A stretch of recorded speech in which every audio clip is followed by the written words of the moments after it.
Welcome to the Great Detectives of Old Time Radio. This is your host, Adam Graham, from more or less the present day. And we are bringing you in this YouTube video a week of archive programs from the Great Detectives of Old Time Radio. Now, these were recorded several years ago, are being posted exactly as they were, except I am cutting the opening for all but the first episode to exclude the theme music and as much front matter as I can, and then also cutting down the end to remove some of that contact information. Now, any specific offers or deals offered on the podcast are not actually valid unless they are shown on our current website at greatdetectives.net. This video does contain chapters, so if you don't want to listen to all of the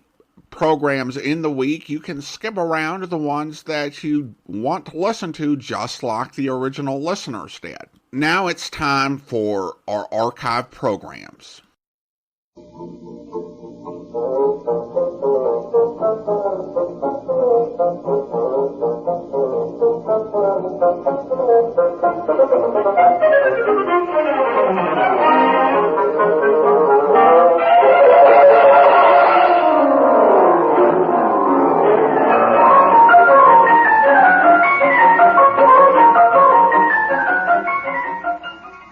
Welcome to the Great Detectives of Old Time Radio. From Boise, Idaho, this is your host, Adam Graham.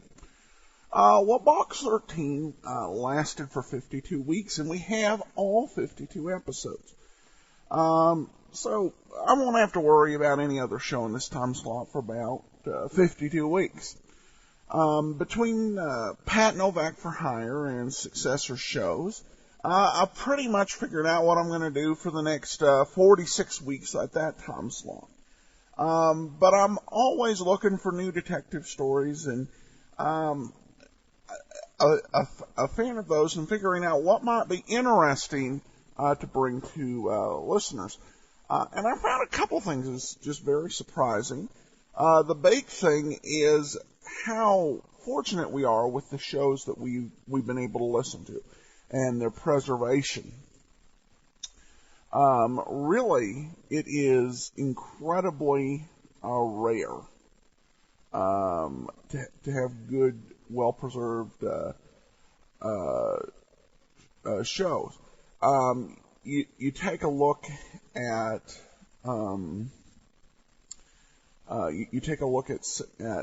some of these shows that lasted an incredible amount of time, and there's next to no episodes for all that lasted.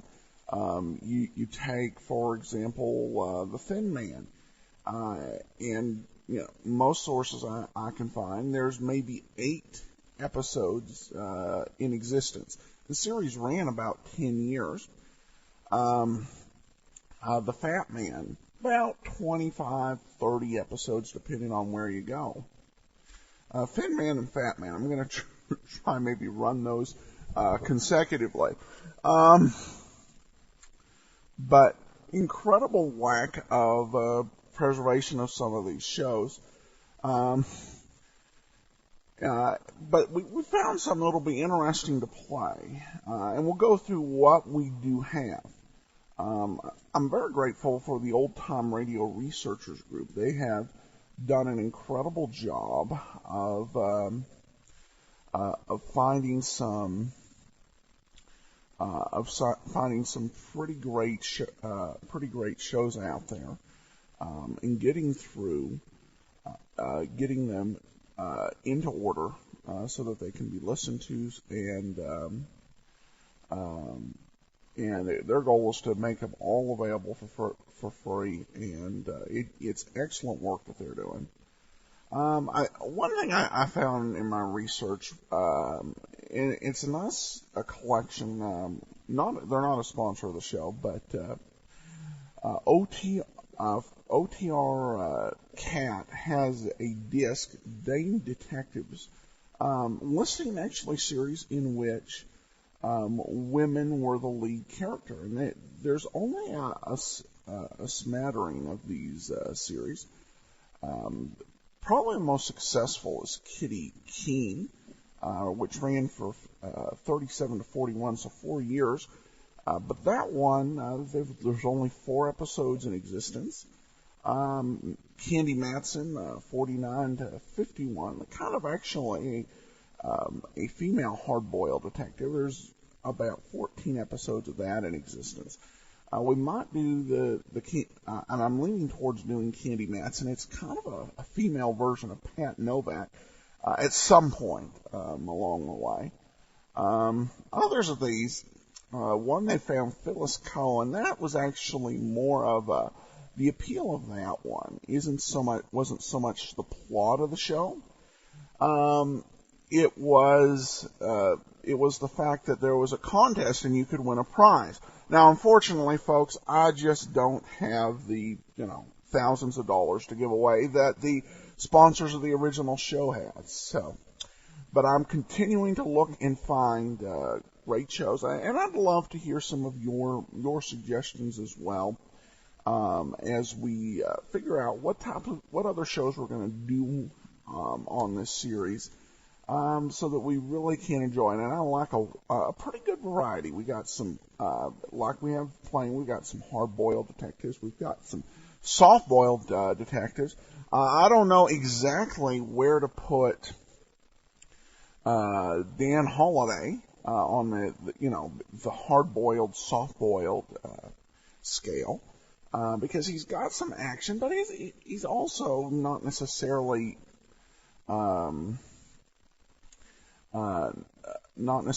somebody who just throws himself into a lot of physical action. I also can't really figure out where George Valentine fits on that scale. So, got some soft-boiled, hard-boiled, and I don't know, mid-boiled?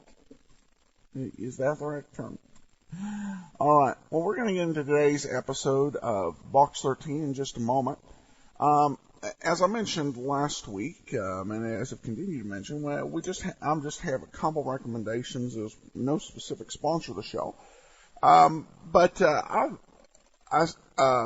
Netflix continues to add subscribers every day, and one thing I discovered actually looking at the survey from the Dragnet show is that we have is that our average listener doesn't go to a whole lot of movies. Perhaps because they know it's a lot of money, and maybe the quality's not as well. What's nice with Netflix is you can get access to so many classic films. They've got an outstanding library, 90,000, and so you can watch a wide variety. You got new releases, you've got old releases. And it's very affordable. For only $9.99 a month or $8.99 a month, you can get access to more than 90,000 different titles in various genres. You can watch some of the stars we see here: Alan Ladd, Jimmy Stewart. See them at their best. You don't end up with a house full of DVDs, and you can try it out for free for 2 weeks. If you'd like to try Netflix, please go to our affiliate link. Go to netflix.greatdetectives.net. But without any further ado, let's go ahead and get into today's episode of Box 13.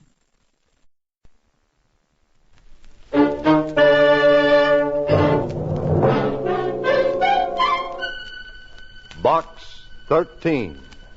With the star of Paramount Pictures, Alan Ladd, as Dan Holliday.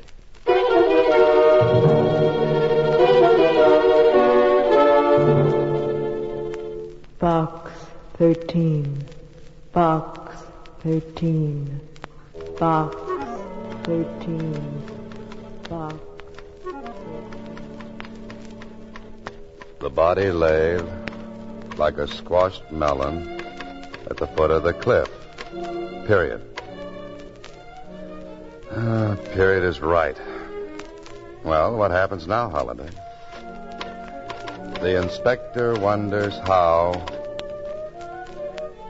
The inspector wonders Oh, no, it's Holiday who wonders. I wonder how. I wonder why. I wonder what...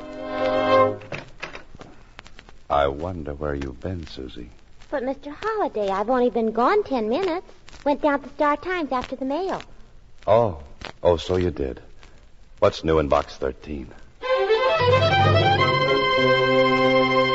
Box 13, starring Alan Ladd as Dan Holliday.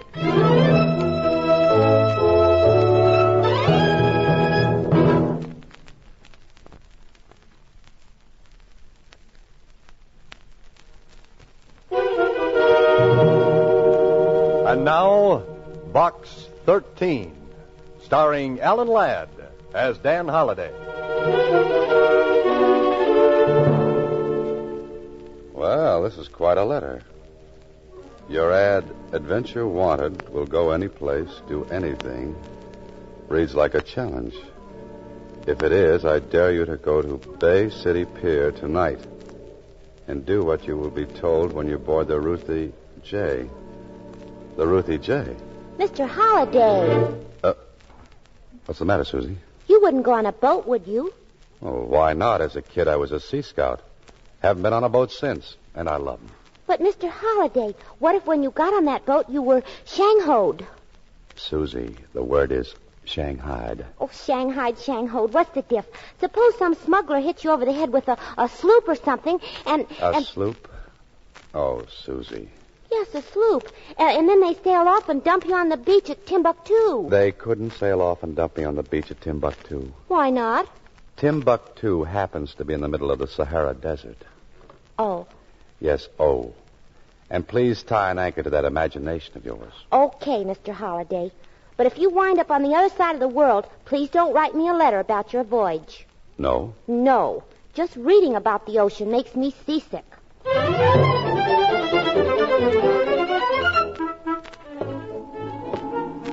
Well, Holiday, this is it.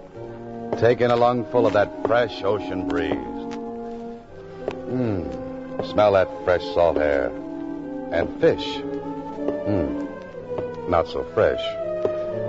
Well, the letter said I was to board the Ruthie J. I wonder where she'll be. I wonder what she'll be. A schooner, trim and neat, 42-footer, 12-foot beam. There's your dreamboat. And, brother, what a scow. Neat. Like a tub of dirty clothes in a mud puddle. Ahoy! Ahoy, mate! Hey, you over there. You're calling me, Mac? Yeah. What's with this, ahoy mate stuff? You're a seafaring man, aren't you? Don't let these tight pants fool you. And just 'cause I'm standing on this sea jitney, don't make me no sailor boy. Oh, my mistake. Where's the skipper? The skipper? Hey, look, Mac, I told you I ain't no sailor. With me, you gotta talk English. Right, Gunsel. Dip that heater back under your wing and take me to the boss of this fish factory now. That's better. Now you're talking my language. Can I help you across the rail? Oh, thanks. Say, is your name, Holliday? Yeah. Dan Holliday? Now, how'd you guess? Pleased to meet you. Sweet dreams, Holliday. I hope you enjoy the boat ride.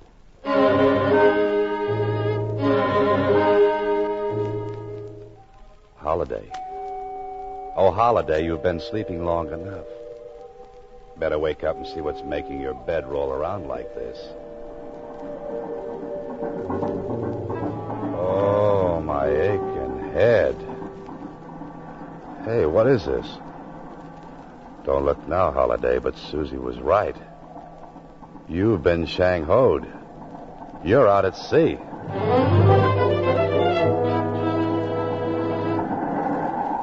Well, and a pretty girl aboard. Hello, Mr. Holliday. I see you're up and around. Yeah, I'm up and my head's going around. Bit of a blow, eh, Mr. Holliday? You mean the one on my skull or the one outside? Oh, I'm sorry about that sapping you took.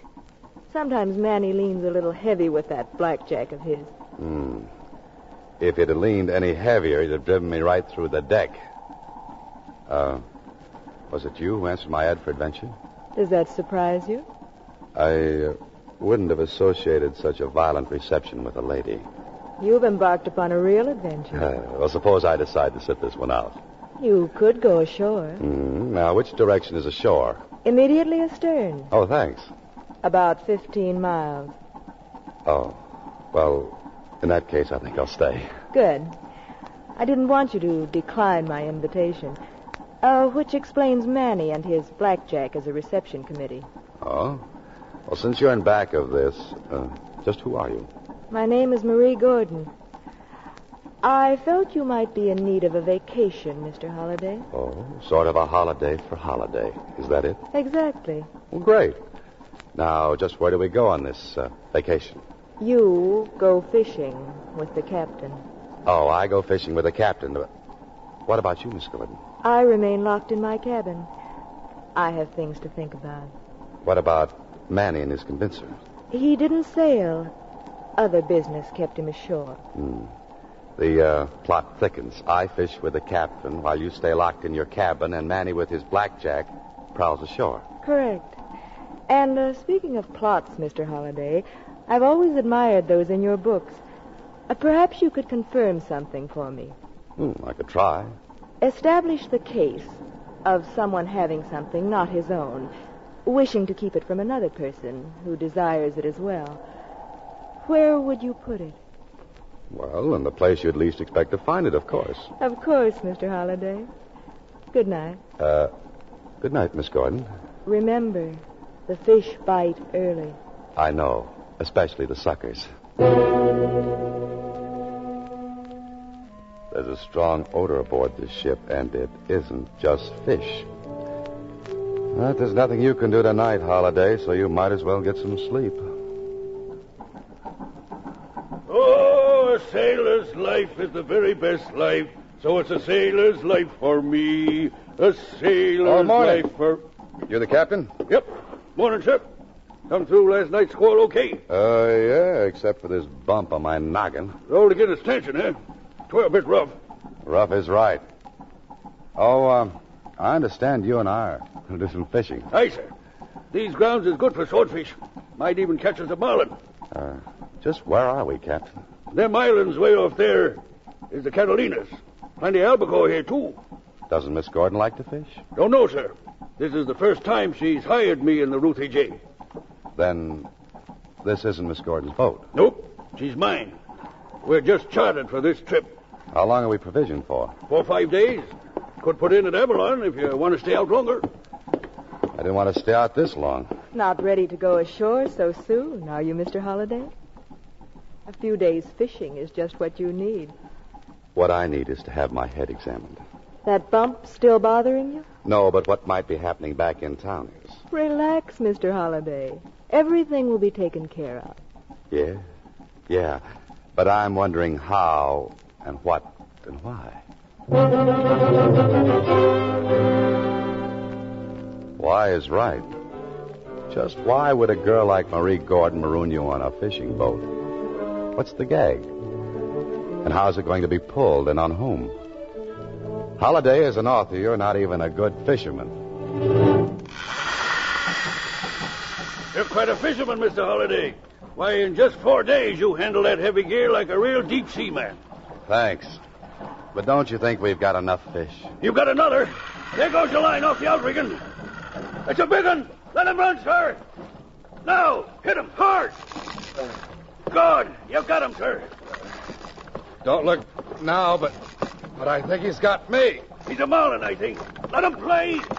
Let him go play with someone else. I'm tired. Oh, that's too bad, Mr. Holliday. You set your drag too soon. That's why he broke the gear. I wanted to break the gear. I'm sick of fishing. Captain, I want to be put ashore now. Sorry, sir. Miss Gordon will have to give me new orders. Now, look, Captain, I'm going ashore. I'm going to be there before tonight. But Mr. Holliday... Captain, you heard the gentleman. He's going ashore. Aye, ma'am. Do we run for the mainland or the islands? Neither. We stay here. But you said Mr. Holliday was to go ashore. That's correct. Lower the dinghy, Captain. The dinghy? And hand Mr. Holliday the oars. The oars? Ma'am, we're more'n 10 miles off Catalina. If Mr. Holliday wishes to be ashore before tonight, he'd better start rowing now.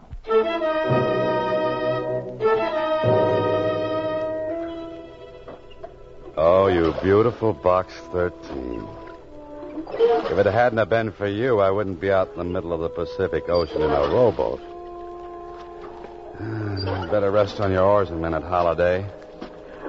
Because the wind is coming up, the bump on your head is swelling, the ache in your back is growing, and the blisters on your hands are spreading. When Susie mentioned the beach at Timbuktu, she knew what she was talking about. There's no ocean there.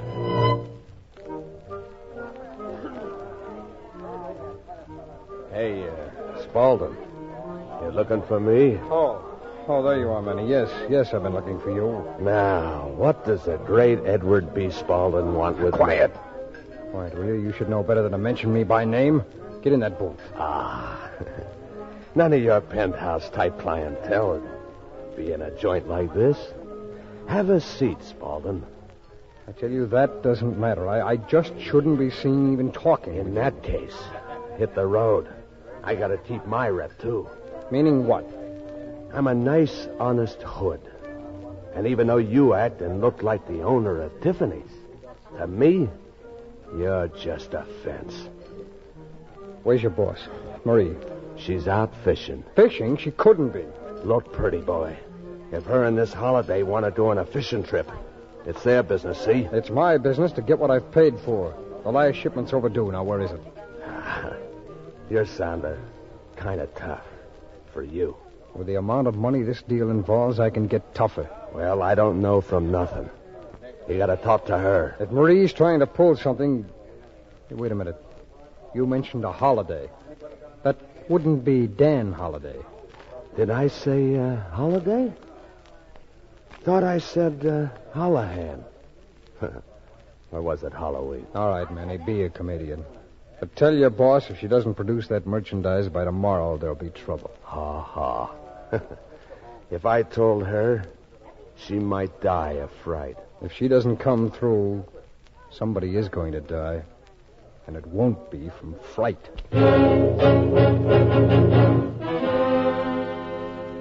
Well, Holiday, you finally made it. You were towed into Catalina, hocked your watch for a ticket, and flew right back to town. If this is adventure, you'd better stick with the more dangerous sports like croquet or something. Susie. Oh, I forgot about Susie.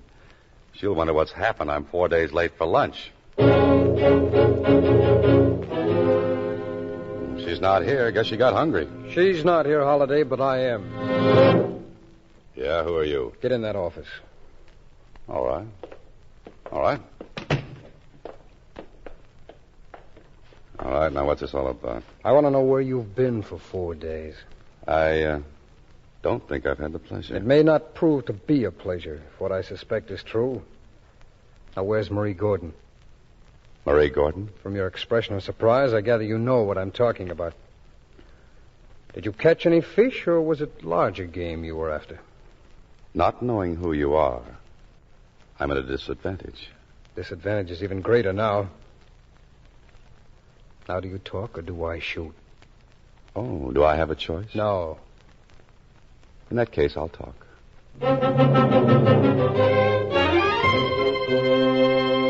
You are listening to Box 13, starring Alan Ladd as Dan Holliday.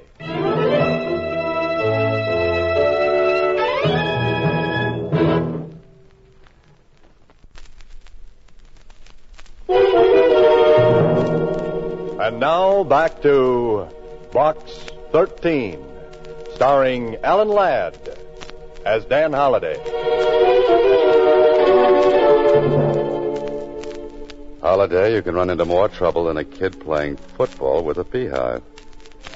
You know, I don't think this guy's in the mood to believe you just got bopped on the bean and taken for a boat ride. He thinks you're in on the deal. Yeah, but what's the deal? Come on, Holiday, talk. Oh, I'd love to, but what do we talk about? About 5 minutes.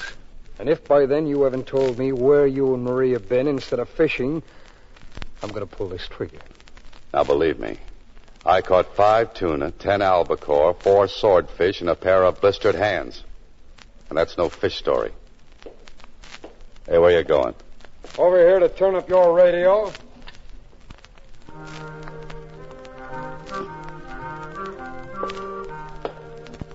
You see, I'm very considerate of others. This is a very big gun. Makes a very big noise. I don't want to disturb the neighbors when it goes off. Okay, mister, whatever your name is. I'm going to tell you exactly what happened.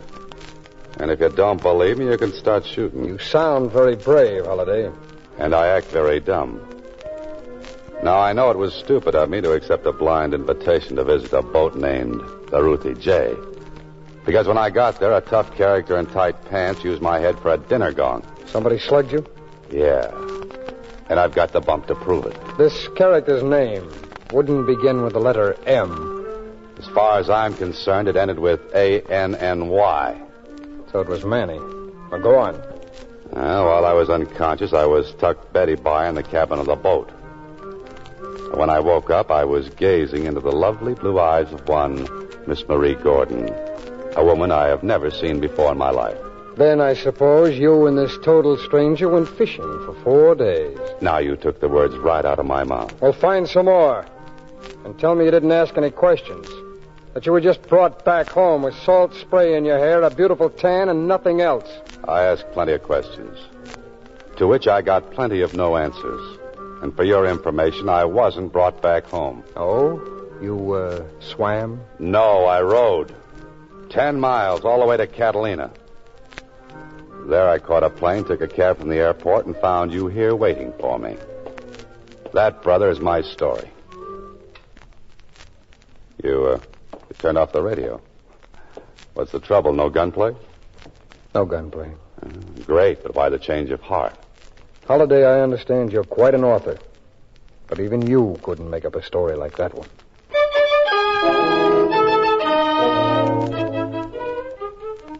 So, Holliday got rid of the mysterious man with a gun.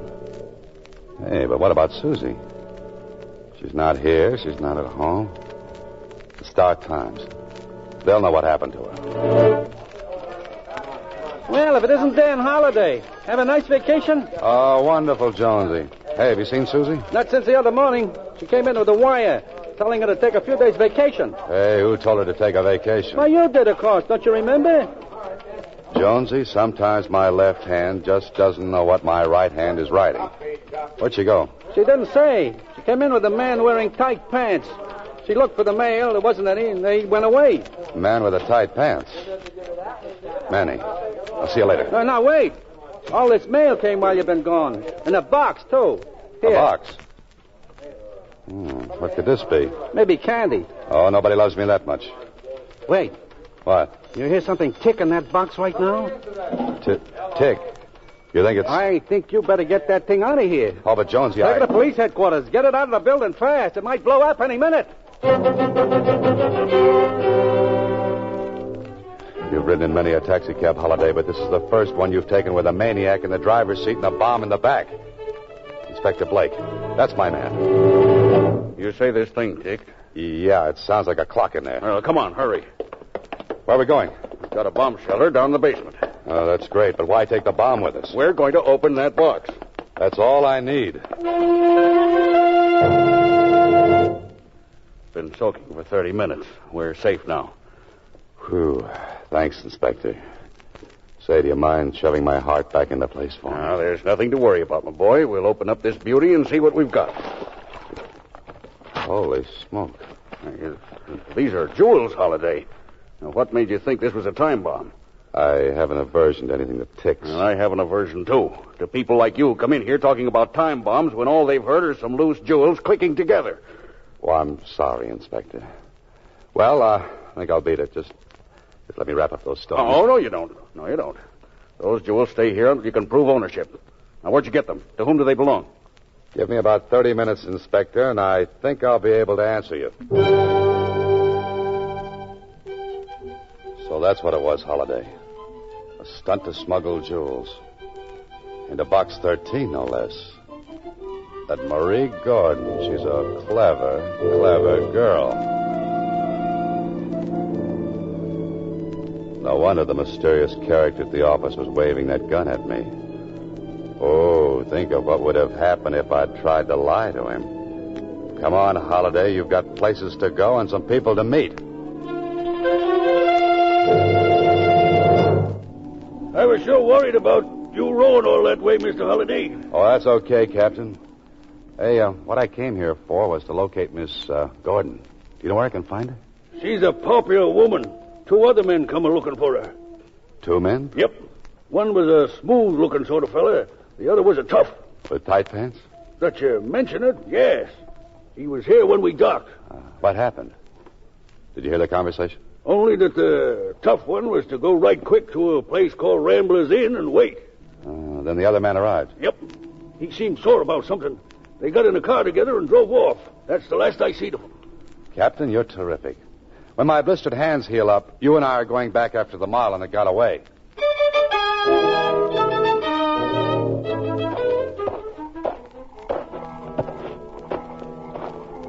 All right, Matt. Where do you think you're going?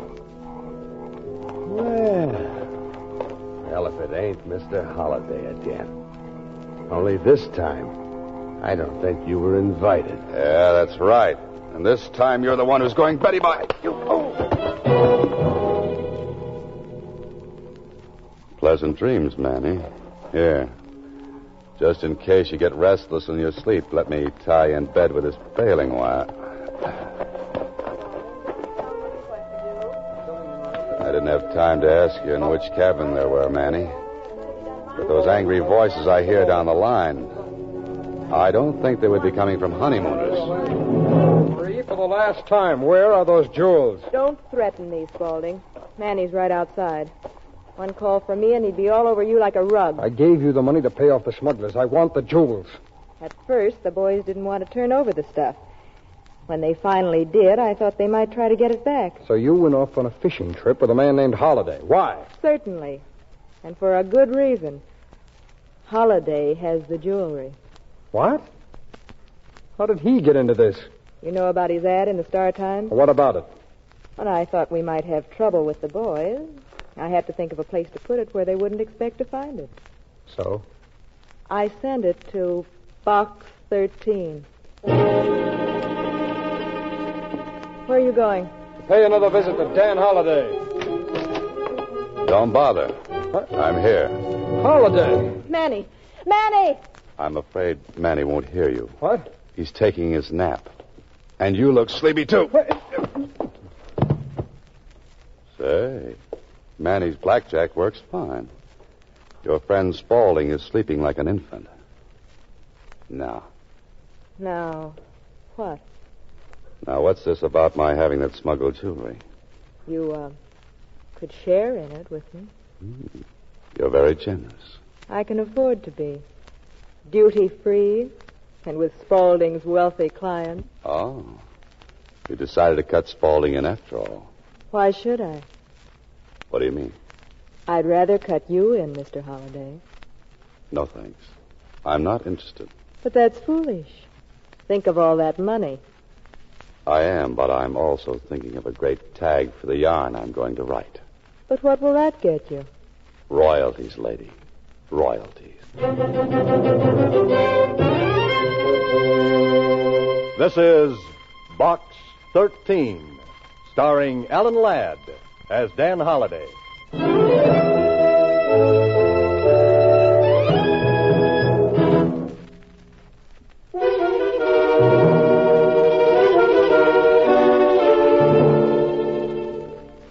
Well, Holliday, prepare yourself for an I told you so from Susie when she comes in.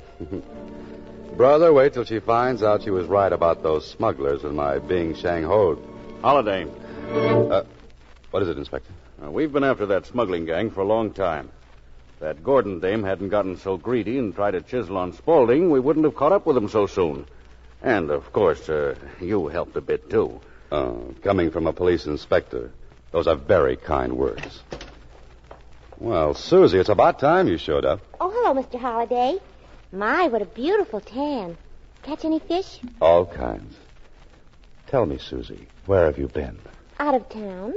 The wire you sent me said to take a vacation for 5 or 6 days. Oh, the wire I sent, which I didn't send. Well, anyway, you didn't specify which, so, Mr. Holliday, I took 6. I see. And, Mr. Holliday... Yes, Susie? You know the nice man that I went down to Box 13 with? Yes. Well, I told him how I warned you about being taken by smugglers, and do you know what he said? No. What did he say? He said you were right about the smugglers. They wouldn't hit you on the head with a sloop. They'd use a blackjack. Oh, fine. Next week, same time, Alan Ladd stars as Dan Holliday in Box 13.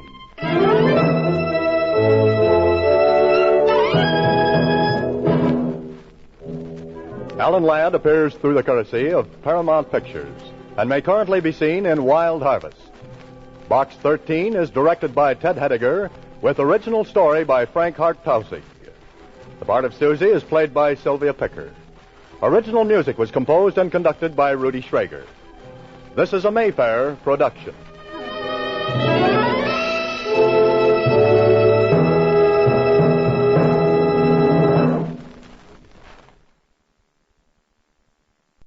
Welcome back. This episode of Box 13 and featured Stacey Harris, who is just an absolute veteran character actor. You hear him as well on Pat Novak, and he did a lot of Jack Webb's shows as well. This episode was interesting because Susie really did get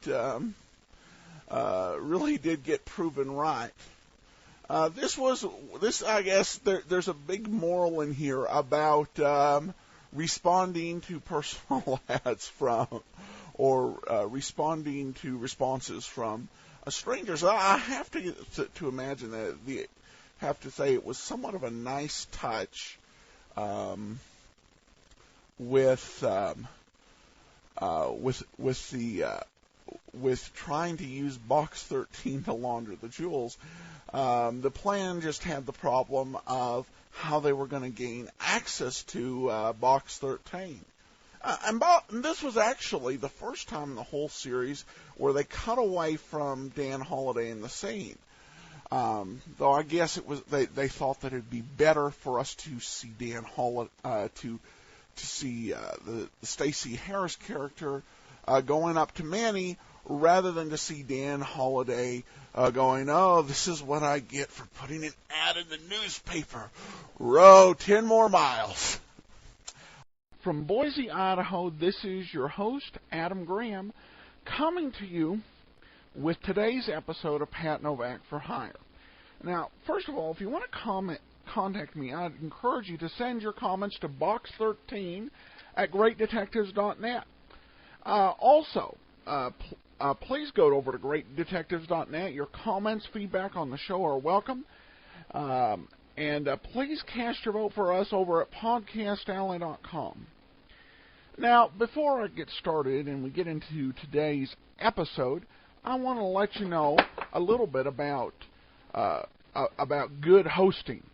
Finding a good budget host can be like trying to find an ethical member of Congress. See, this Pat Novak for Hire tried a little simile. Hope it worked. Anyway, good budget hosts. I have had nightmare stories that I could tell you. But then I would have to do that on the great horror stories of old-time radio to go with the genre. But suffice to say, on a lot of my old hosts, I would not be confident enough to even do something as simple as host a podcast directly off the site server. That's why I encourage people to check out 1&1. 1&1 offers great low-cost hosting packages available at reasonable rates with huge benefits. It is easy to get as 120 gigabytes of space, which is more than most people will use for their websites, and unlimited transfers, along with 2 free domains for only $6.99 a month. This is affordable web hosting for practically the price of the domains. So if you've got a small or big business, if you want to even just see about buying some domains, then go to 1&1. In order to do that, and to let them know that you were sent by us, please go to hosting.greatdetectives.net and check out all the great services that are available. But without any further ado, let's get into today's episode of Pat Novak for Hire. Ladies and gentlemen, the American Broadcasting Company brings to its entire network one of radio's most unusual programs. Pat Novak for Hire.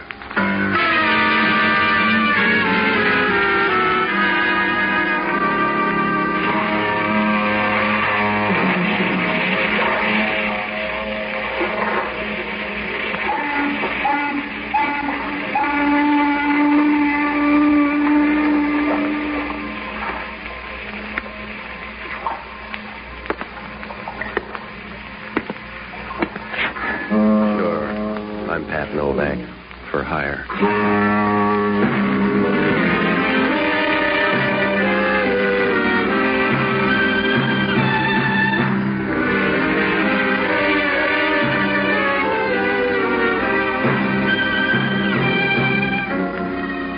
That's what the sign out in front of my office says.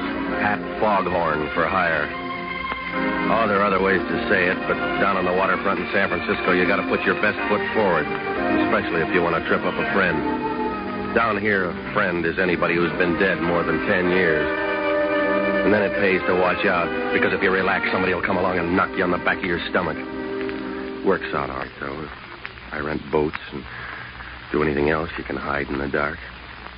It's about all you can ask, because along the Embarcadero, nothing's perfect except the heels. I found that out Wednesday afternoon. She was a lovely girl. The sort of person you'd expect to see in a choir loft. About 3 hours after choir practice. Her hair was red. Her eyes were as cold as rigor mortis.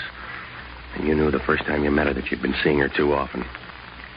Must have been about 5 o'clock in the afternoon. I was walking down toward Pier 19 when she pulled up alongside of me in a cream convertible.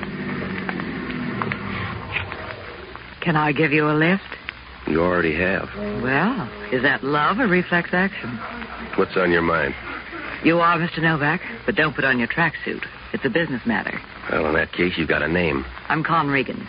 I went by your office a few minutes ago, but you were out. I'm in now. Go ahead. It won't take me long, Mr. Novak. Stay away from Rory Malone. Well, I'm doing all right so far. Who is he? He's important to me. I don't want to lose him, Mr. Novak, so please stay away.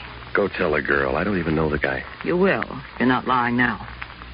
He's a prize fighter, and someone's going to try and hurt him. Then you'd rather hurt him first. I'm willing to pay you to stay away from him. Suppose I'm going to see him a lot. Will you pay a lot? I'll give you $300.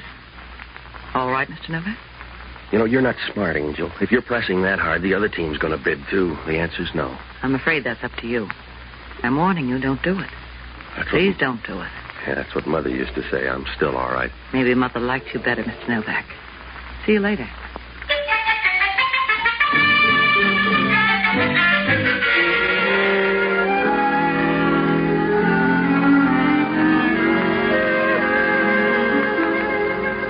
Well, I watched her for a minute as she brushed her hair back and started the car. It was nice hair, and the dress helped, too. It was dark blue and had a V-neck, but the designer believed in big letters.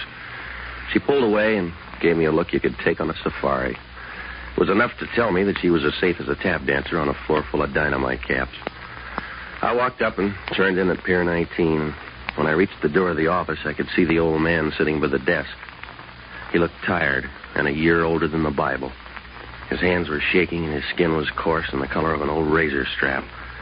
When I walked in, he glanced up at me and looked about as happy as a cocker spaniel with a stomachache. I could talk to you, please, Mr. Novak. We'll try it once. Go ahead. I'm an old man. You want to argue or go on? I'm too old, so I must come to someone for help.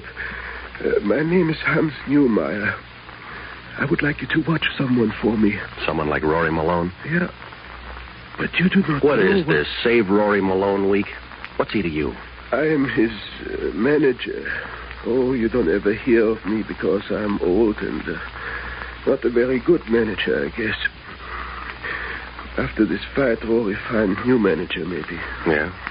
When's this fight? Tonight. Oh, you don't know Rory. He's a good boy. He's a very good boy, Rory is. Yeah, well, good boys don't need watching. Has he got some bad coming out? Something funny about this fight. He meets with bad people. And Rory is a good boy. Yeah, I just met one. How deep do they run? The worst is a fellow named Joe Slagle. He's a bad man, a gambler. Please, Mr. Novak, you just watch Rory tonight and see he's all right. Are you that rich? Oh, please, I don't have much money. Just $300 maybe, what I got from the fight. Maybe 300, I don't know. I just got a little money. It's a tie, Pop. You win the toss. Please, you don't help me. You win, Pop. When do I look at him? Tonight you come before the fight.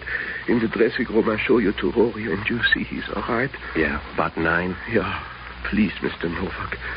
I thank you all my life. You watch Rory.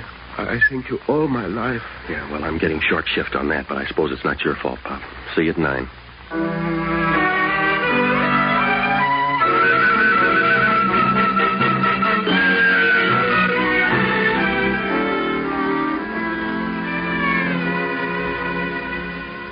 Well, I felt sorry for him when he turned and walked out of there.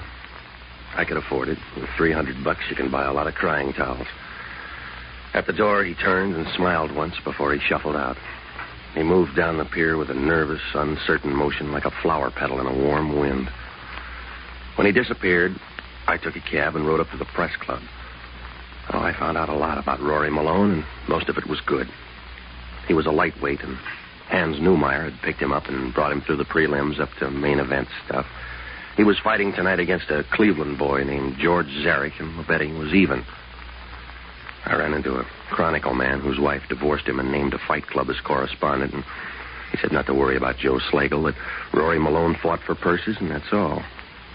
He knew about the girl, Con Regan, but he didn't want to say much, just that she was a fast 5-gated horse trying for 7. Well, I had some dinner, and I went over to the arena about 8:30. When I walked into Rory Malone's dressing room, Hans Newmeyer wasn't anywhere around. I stood over in a corner and watched him get ready for the fight. There was enough liniment being thrown around to keep an old lady's home spry for years. The other handlers were in, watching him tape up Malone and put on the gloves. Most of the people cleared out then. Malone shadowboxed a minute before a second threw a robe around his shoulders and shoved him toward the door. As he passed, I fell in beside him, and we started walking under the arena. A few feet down, I bumped up against him. What? Sorry? About what, Hans Newmeyer? Who are you? Where's Newmeyer? What do you care? My name's Novak. I'm supposed to meet him here. Do you know where he is? No, he didn't show up. He's probably out drunk. Does he drink? No. Well, that's a funny answer. I don't know where he is. All I know is I need him tonight. I got to get up to the ring. I'll go with you. Suit yourself. You gonna win tonight? You never know. Sometimes you do. Mister, you're either too smart or too dumb. What's the difference? You can't fight twice in one night. I want to talk to you, Rory. Not now, Kitty. After the fight. Please, Rory, talk to me now. Kitty, you're crazy. This guy's standing around, a lot of other people. What do you want to do? Put it on the radio? Where's Hans? He hasn't been around. Where is he, Rory? I don't know, Kitty. If I knew, I'd get him. There's something wrong, Rory.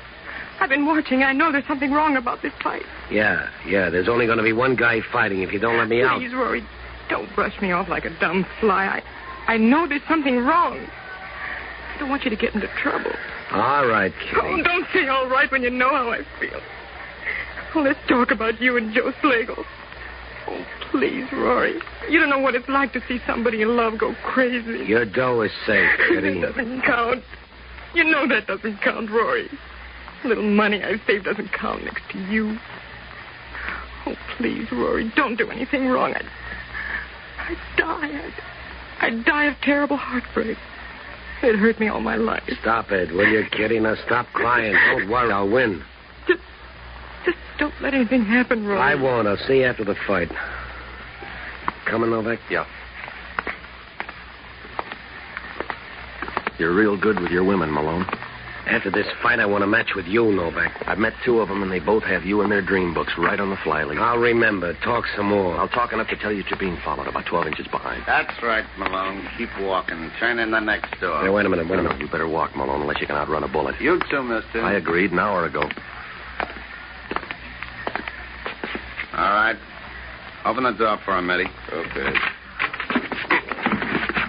You stand over here. Now, Malone, take off your gloves. I'm going to need it. You're going to be eating teeth. Take off your gloves. Help him, Eddie.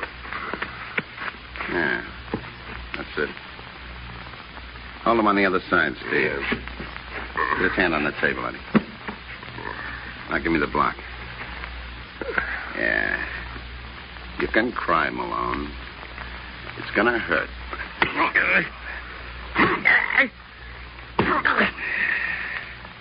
Hold him up. Keep his hand out there, Eddie.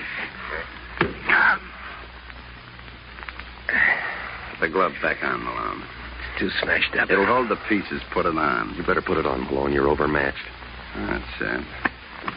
Now go on up there and look good. Yeah, why don't you loan him the gun and he'll win in 2 rounds? Look, mister, I don't know who you are, but I'm sick of your mouth. It's a big floor, so stretch out.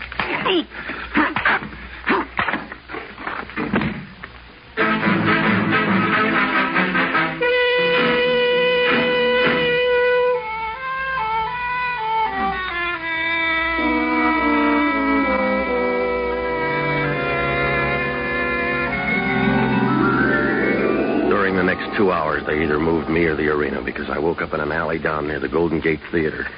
It was in back of a restaurant, and I was lying there trying to look good in a mixed green salad. My head was about the size of a diving bell, and my clothes were so rumpled and dirty I looked like a leg man for the Hobo News. I tried to get to my feet once, but it wasn't easy. It was like trying to push a basketball through a stovepipe. I think it was close to 11 when I got out to the street. I didn't even buy a paper to find out about the fight. I grabbed a cab and went up to my apartment, ironing out my spine. It was a good idea, but the girl at the desk had a message from Hans Neumeyer. He was out at the California General Hospital, and he wanted to see me right away. When I got there, he was at the end of a ward on the 3rd floor, but the duty nurse wouldn't let me by. Oh, she was a real pretty nurse, if you like pure mammal. Somebody buzzed, and when she oozed down the hall, I ducked into the ward and started looking for Hans Neumeyer. It was dark, and he was away down at the end behind a white screen. He looked tired, and his eyes were moist and soft, like a ripe fruit that's just been squeezed too hard. Please, Mr. Novak, you come to see me. Yeah, just as soon as I got your message. You make mistake with Hans. I don't send message. Somebody wants to be your secretary. What happened to you? In my room. I just go to my room. Somebody is there. I don't know. Rory is all right. I limped a little, mister. Your boy got his hand smashed. Rory is a good boy. He's got a good girl. Who's Kitty? She's go with Rory a long time. Save money to marry with. Wait a minute. Keep still. Something the matter? Yeah. Somebody coming. Down this way. Coming up behind that curtain. Maybe Rory comes to visit me. Wait a minute.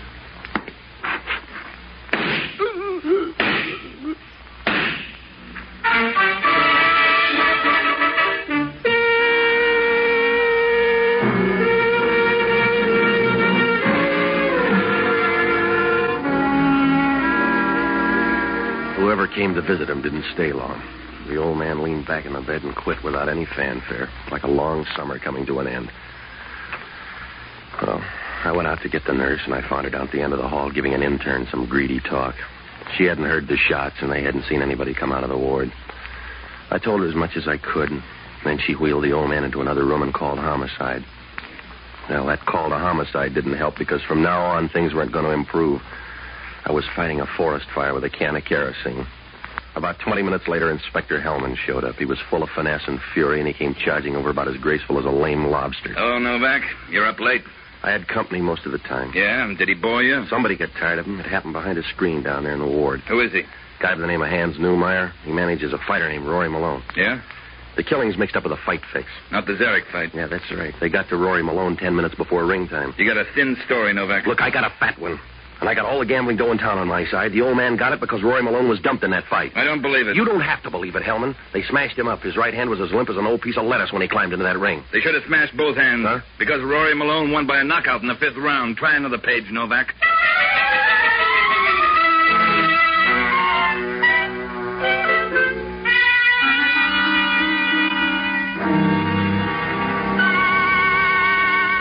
told me Rory Malone won that fight, I might as well have handed him a feather. I stood there feeling like a guy peddling dope at his sister's wedding. How could Rory Malone have won that fight without a hand grenade? When I saw the hand, it wasn't strong enough to flatten a piece of silk on an ivory table, and yet he won by a knockout in the 5th round. I pointed to one thing. Zarek had taken a dive. But why the double fix? Why had they smashed Rory's hand? Oh, it was a goofy pitch, like sending for a plumber to fix a hole in Boulder Dam.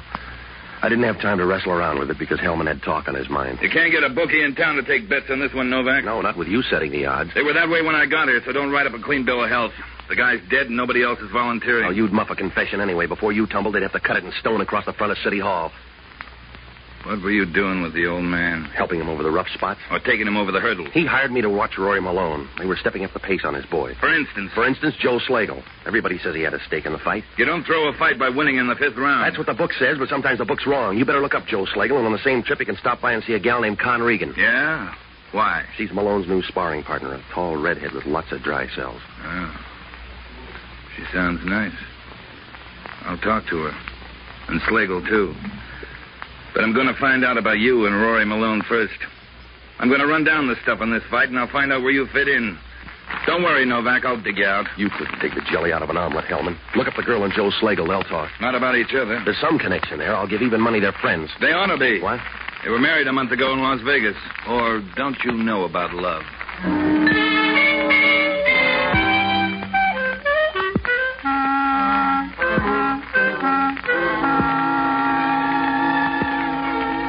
Hellman stood there a moment and smiled like a guy who's just killed a landlord. And then he turned around and walked out. Well, I stayed until they ripped up the old man. And after that, I went to the Chronicle office and pulled the clips on Joe Slagle. He'd been to 3 jails and gotten his master's at Alcatraz, and there were some pictures of him at the racetrack. He had a face any museum would buy and a forehead that was so low he must have had to look down to see his hairline. There was one other thing about him I noticed. He was the same guy who'd smashed Rory Malone's hand. I began to wonder about that friendship, but it was getting late, and I had to work fast, so I looked up the only honest guy I know, an ex-doctor and a boozer by the name of Jocko Madigan.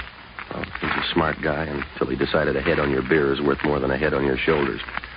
I finally found him in a little joint down on Geary Street talking some woman into giving up all men under 50. Ah, Patsy.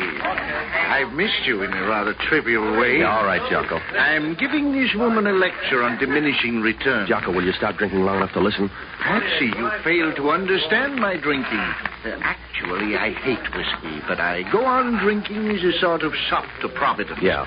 Because everyone knows the guardian angels take care of small children and tipplers, and since I've passed the age where I look well in rompers, this is a very clever dodge to get a little outside help. Jocko, are you ever going to change?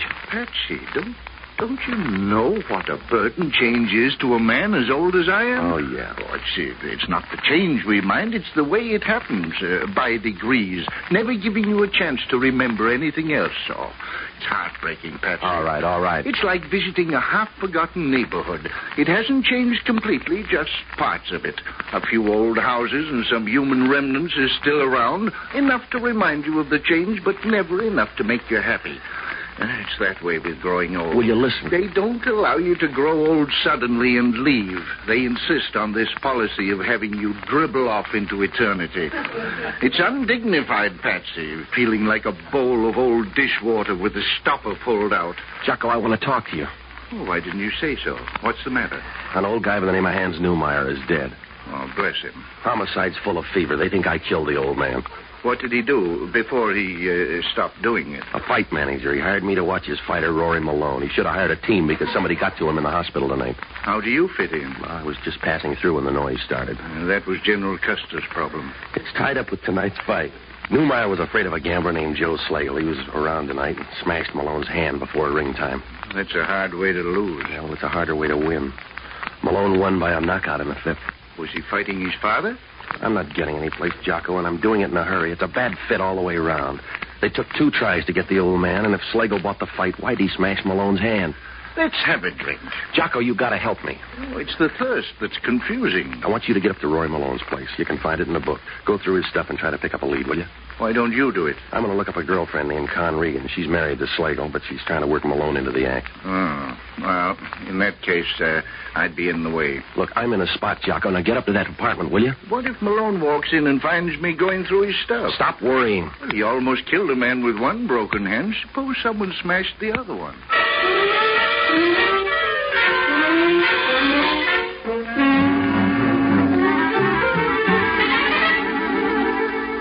Well, I had to do something quick because the kettle was on to boil. By the time Hellman got to him, Slagle would have an alibi, and my story about the smashed hand wouldn't prove a thing. Oh, I had to grope around and pretend like a guy on the second verse of the national anthem. I decided to tag by Slagle's place, and on the way, I bought a paper to read about the fight. Malone looked real bad for 4 rounds and then came out of the woods fast with a left hand in the 5th. It was about midnight when I got to Slagle's apartment and began to look more and more like it when Con Regan opened the door. No, I could see Rory's point. She was the sort of a woman you'd never give a second look because the first would paralyze you. Her red hair looked brighter now, and, well, legs like that are the reason silkworms are born. She smiled, and you knew if you never made Naples, you could die happy with her. But I guess she picked her friends. It's too late for the 300 now, Mr. Novak. I'm working free. Invite me in, huh? Sorry, darling. You look lonely. Where's Slagle? I agreed to marry him, not follow him. How about Malone? Somebody killed his manager. I'd like to help you, Mr. Novak, but I don't like you well enough. Well, you can make love later. Give me answers now. Where you going? You're not welcome. I want to know what those bags are packed for. I don't trust the drawers. Now get out of here, Mr. Novak. Calm down and put the gun away. Get out of here. You came uninvited. I'll kill you the same way. Hello, Novak. You gonna lose an argument? Well, it looks that way. If she's yours, call her off, Malone. You're too tough, Con. Let him walk up. He's steamed in here full of questions. That's a bad way to answer. Relax. That's what your man Newmeyer's doing. Somebody killed him tonight. I know that, Novak. Your eyes aren't very red. I can't help it, Novak. All I can do is square his beef. Well, you can start with your girlfriend. She's leaving town, or did you buy the tickets? Let you hurry, Con. If I want to leave, I can leave, Rory. I'll argue with you. You'll get the short end, Rory, because I'm leaving. Stay away from me. You're too close. Rory, stop it. Someday they'll match you even, Rory. Maybe it's a referee. I'll get it. Yeah. You got a deep voice, Miss Regan. What's on your mind, Hellman? Joe Slagle right now. He cleaned up in tonight's fight. Not with a betting even. Wasn't after the first round. Word got out that Malone broke his hand. The betting changed. And Slagle covered every bet in the house. That's right. Well, the old man tumbled before it happened. That's what he was afraid of. And the shock killed him? Slagle did. You got a motive now, Hellman. You better look him up. We did. He's dead. He couldn't be dead. If he's not, the bullet holes are good fakes. See you soon, Novak.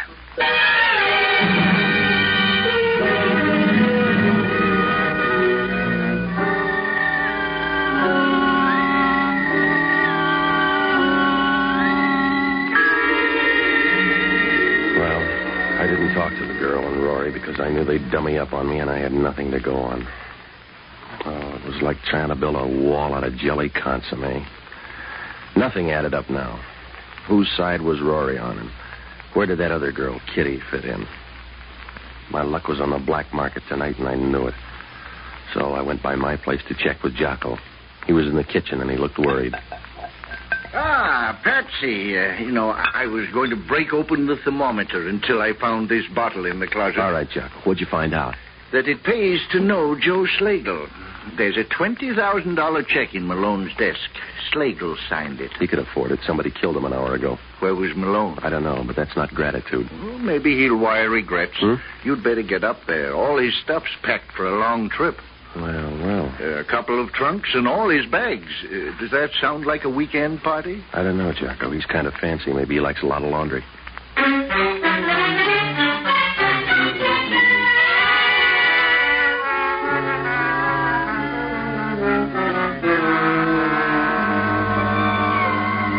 Up to now, it was like trying to melt a pound of diamonds, but when the turn comes, everything happens in a hurry, and things began to fall faster than snow off a warm roof.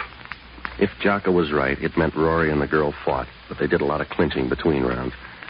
Well, I got a hold of Hellman and brought him up to date, and then I started for Rory Malone's apartment. When I got there, Hellman was outside the door listening, as quiet as a washing machine full of pebbles. They must be in the back room. I can't hear a thing. You couldn't hear a rifle shot in a boxcar, Hellman. Let's get a better view, huh? Hello, Novak. You're gonna miss your train, Malone. I don't believe you. It's a chance to bet, Mr. Novak. This is Inspector Hellman from Homicide. Well, you guessed wrong, Inspector. I'm covered for Joe Slagle. Novak here's alibi for Miss Regan. We can check. You're scraping bottom, mister. We can start with that $20,000 check from Joe Slagle. That's where you'll stop, too. That $20,000 covered a sale of my contract. The fight commission can beef, but that's all. You ready, Con? I hope you are, too, because you're going downtown. Look, fella, you can make us miss a train, but we'll catch the next one. You're wishing now, Rory. Who's this? A fast friend with a slow burn. Hello, Kitty. Your boyfriend's gonna leave. Say goodbye. Please, Rory, you're crazy to go with her. She makes me that way, Kitty. I'm sorry. Rory, I've done too much for you. I've kept loving you all this time. You can't leave. You can't leave now. I don't want to be alone. Buy a dog. No, Rory. No, I won't let you go. You're too good with guns. Drop it. You better take her, Hellman. She's anxious. Oh, please, Rory. I loved you too much for this. I loved you enough to kill somebody. You can't leave, Rory. You can't leave me to myself. When the guy comes, tell him where the baggage is. What'll become of you, Rory Malone? What'll become of you, Rory Malone, when you have to think about me? When you hear the sound of me in your head? Oh, you're brave, Rory. You're brave to leave me alone. Come on, Con. In a place like this, we're wasting you. Come back! Come back, Rory Malone! Come back long enough to watch them laugh at me. Watch them laugh at me for the fool I am. Oh, it's the great fool of the world I am.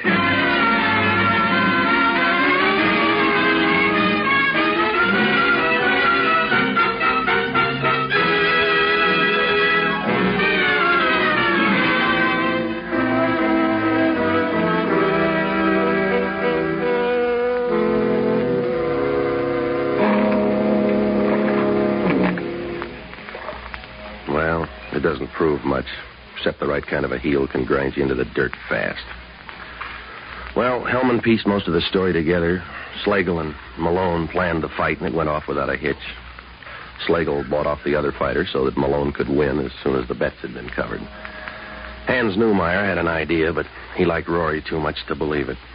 They found out he was coming to me, and Con Regan tried to scare me off. She looked too good to Rory, and the scheme started to grow.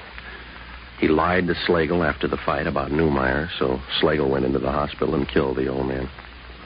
That left Slagle around to cloud things up, so Rory Malone told a phony story to his girlfriend, Kitty. She loved him enough to kill Slagle. There was no way to stick Rory Malone. He could never fight again with that hand. But he had a check for $20,000 to start on him. That's enough to keep love in the living room. Well, Hellman asked only one question. Why would a smart gambler like Slagle take a chance on giving Malone a check for $20,000? I guess Malone found out when he tried to cash that check because Joe Slagle was big-hearted but broke.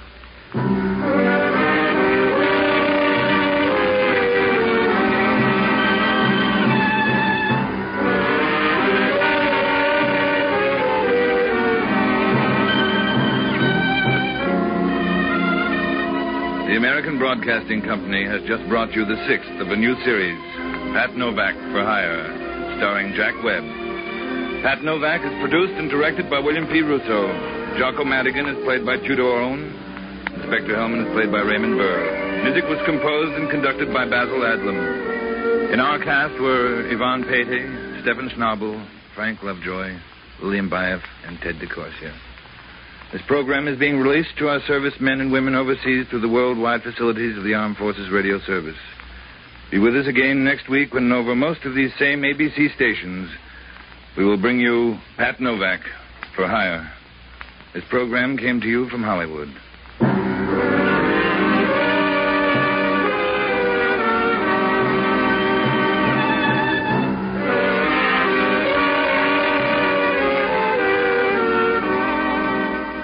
Now, a listening reminder. Don't miss Jean Arthur and Robert Morley when they star in the compelling drama Yesterday's Magic on Theater Guild on the Air tonight. This is ABC, the American Broadcasting Company. You know, I like this episode for so many reasons. First of all, I love how And I missed this the first time through. I'm actually listening to these episodes for a second time because I listened to them originally when I was planning on doing the Pat Novak marathon. And I'm so glad I re-listened to it because I caught that gag at the beginning of the show where the foghorn goes off and he goes, "That's what the sign says, Pat Foghorn for hire."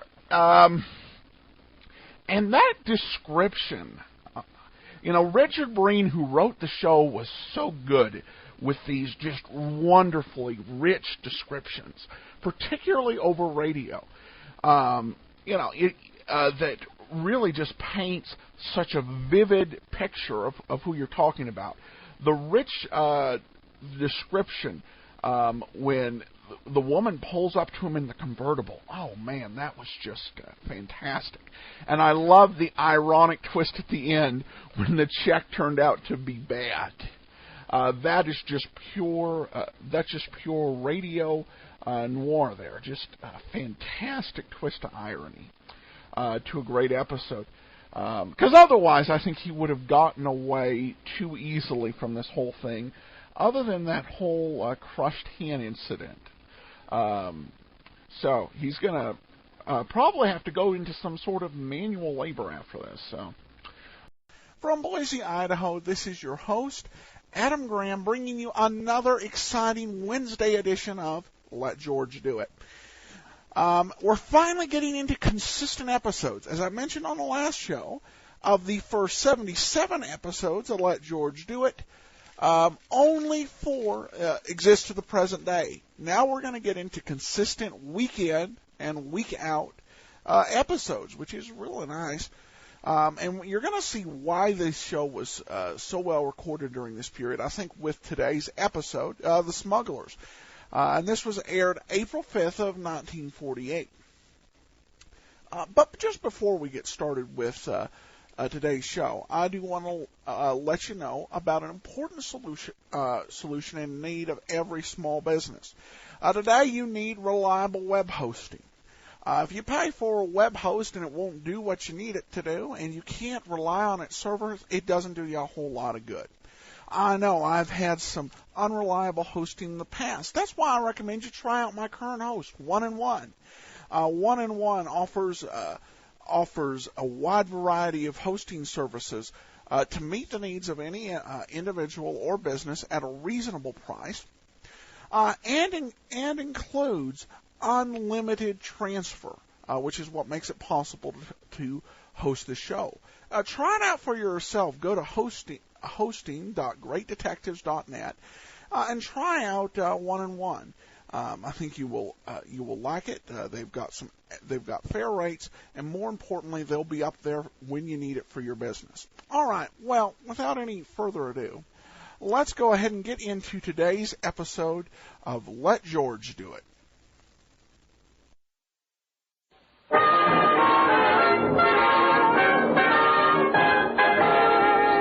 California, on behalf of Standard stations and independent Chevron gas stations throughout the West, invites you to Let George Do It. Another adventure of George Valentine. Personal notice. Danger is my stock and trade. If you need the kind of help you couldn't get from a cautious man, then you've got a job for me. George Valentine. Write full details. Dear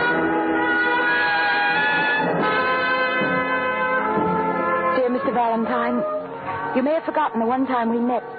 You were the best man at my wedding. Yes, I'm Joe Burke's wife. You won't believe what's happened to him. Easygoing, happy-go-lucky Joe. He's a pitiful mental case, and they've got him in a sanitarium. You were so close to Joe in the army, I thought maybe if he's... Saw you again, it might do more than the doctors have been able to do. I thought of this when I saw your ad in the paper, like a ray of hope. Won't you try to help me? It's signed anxiously, Laura Burke. Joe, a mental case? Oh, no, not the Sergeant Burke I knew. Well, George's wife would hardly make up anything like this. But Brooksie at Palermo, when everybody else was either cussing or praying, that hard-headed Irishman just sat around playing a harmonica. Danny boy. It's funny I never heard you talk about him. Well, you know how those things are, Angel. You swear on your GI dog tag that you're going to be sure to keep in touch with each other, but As tempus fugit, old lang syne becomes just the name of a song. But you were his best man. This kid Laura came down to camp. We hopped the Jeep over to the chaplain, and it took 15 minutes for the tender vows. A minute for me to kiss the bride, and they were off. All Joe had was a 48-hour pass. Dolly, she sounds so desperate in this letter. Yeah. What's that address, Brooksie? We'd better get right over there.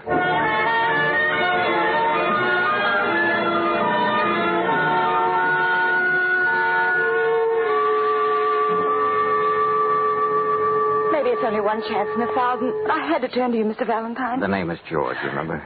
He's in that place, getting worse every day, and now he doesn't even recognize me. Laura, we do want to help you, but, honey, you're making it so much harder. Here, sit down. I'm sorry. I know this is tough on you, Laura, but try to tell us the whole thing from the beginning. How did this happen to Joe? When? Well, about a month ago, they brought him home from Egypt. Egypt? What was he doing there? Well, after he got out of the army, he got a job with an export company, Kessling Limited. The money was so good he couldn't refuse it. He planned to keep it for 2 years so he could put some money aside. Oh, it must have been terrible being separated again. Did Joe begin to lose his grip while he was abroad? Oh, he sent letters regularly, wonderful, cheerful letters about the future. And a couple of months ago, he stopped writing. Yes, Laura? And one day he walked in with Dr. Taruk. Wait a minute. Who's Dr. Taruk? Some kind of psychiatrist the company sent back with Joe to take care of him. Mr. Kessling, he's the president of the company. He's been very kind. What did they say happened? Some kind of explosion outside the city. Joe happened to be around, and when he came to in the hospital, he... Now, take it easy, Laura. Hey, you want to knock off and have a cup of coffee? No, go on. I'm all right. I'll never forget it. Dr. Taruk left us alone for a minute. Joe just stood there, right where you are, looking at me, looking through me. He tried to talk, but it seemed to hurt too much, so he just kept staring. Oh, George. Yeah. He took a box of face powder from his pocket and handed it to me. Powder? I guess he meant it as a gift. So pathetic. A box of cheap powder. Horrible to watch. Okay, Laura. I think we've heard enough to begin with. Where have they got Joe? The Hillcrest Sanitarium. His company's paying all the expenses, and Dr. Taruk says in time he hopes Joe will be all right. Yeah. But he's getting worse, you see. I thought if you saw him and talked to him, maybe by some miracle he'd begin to remember things. He thought so much of you. I know. All right, Laura. You want to come along with us? No, I always seem to upset him. Okay. Yeah, Claire and I will drop in on Joe. And here's hoping it'll do some good.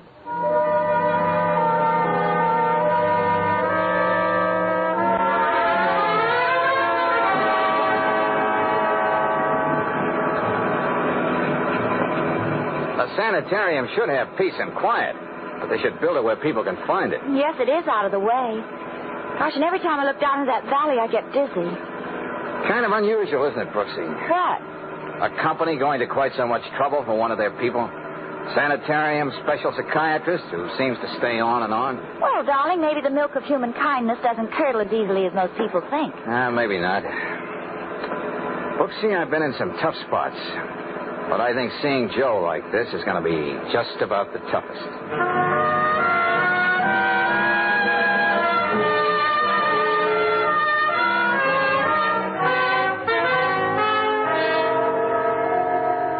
In dealing with the mind, Mr. Valentine, one is never sure what will be good or bad for the patient. Yeah, I think I know what you mean, Dr. Taruk. Perhaps this visit from a dear friend out of the past may do Mr. Burke a world of good. However, on the other hand... Will we be able to see him soon? In a few moments. But perhaps it would be wiser for a young lady like you, Miss Brooks, not to see him at all. Huh? There are just a few things I want to know, Doctor, before... Dr. Taruk... Oh, Rodney, will you come here? Yes. This imposing but very competent gentleman is the male nurse I've hired to be with Mr. Burke when it is impossible for me to be present. He's acting quiet now, Doctor. Good. Very good. We can go in this way, Mr. Valentine, Miss Brooks.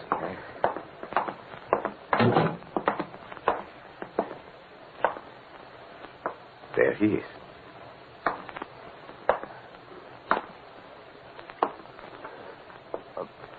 Hey, Joe. Danny boy. Don't you have anything to say for yourself? What did you do? Lose your harmonica? Oh, George. Yeah. Rodney, wipe Mr. Burke's forehead. Yes, Doctor. You can see, Mr. Valentine, what an effort it costs your friend to try to speak. I'm not blind, Doctor. Permit me to explain. The blow he must have received in that accident has injured the tiny wires that crisscross in the brain. His thoughts cannot get through, a form of motor aphasia. Well, that's good to know, but it doesn't help Joe. Doctor, does he know what we're talking about? I am quite sure he does not. You see, the wires of the brain that are blocked make it more difficult for him to get his thoughts through. The theory is... Okay, Doctor, but look. Yes, Mr. Valentine. I'm quite sure you're a very competent psychiatrist, but I know you won't mind if I have Dr. Hunter, a friend of mine, come in and have a look at Joe. Just a consultation. Very well, if you feel that way. And it might help to look a little more into that accident. Anything to help your friend, Mr. Valentine. Rodney. Yes, Doctor? The other case downstairs I was so interested in, I think the crisis may come even before I expected. Would you mind being there to do what is necessary? Then let me know exactly what happened. I'll take care of everything, Good. Doctor. Try talking to him again, George. Hey, look, you big oaf. Stop holding out on me. You know who I am. Hey, we got a lot of old times to talk about. You know me, Valentine. Oh, I suppose it's no use. Hey, how is it, Dr. Taruk, that Joe was able to walk when he came home to his wife, and now he's flat on his back and can't use his hands or his legs? I thought he was being cured. It is my hope to arrest the progress of the paralysis. Yeah? To shield him from emotional disturbances. Rid his mind of fear. Fear? What fear? Joe was never afraid of anything in his life. This is a different kind of fear. The fear of becoming a mental basket case with no future and no hope. Oh, cut it out, Doctor. Mr. Valentine, I was just stating the facts.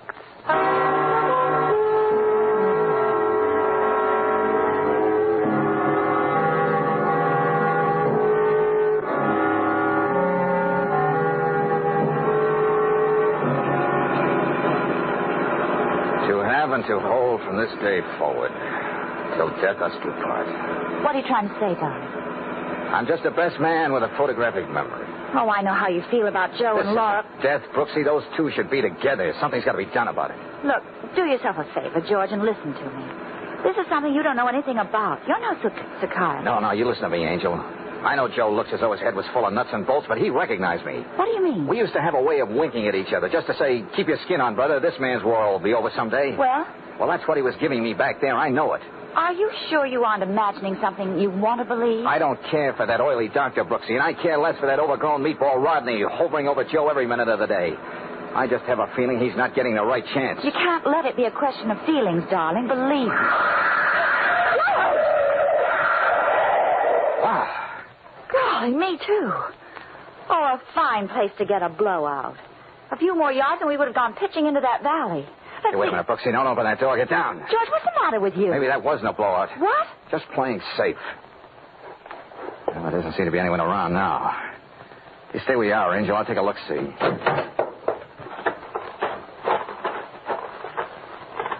you find anything? Yeah. A neat bullet hole in that tire. What? Somebody shot at us from those rocks up there. But who could it be? It'd have to be somebody who knew we'd be coming back this way. Brilliant deduction, Brooksie, but we'll go into that later. Right now, we fix a flat and then get back to town.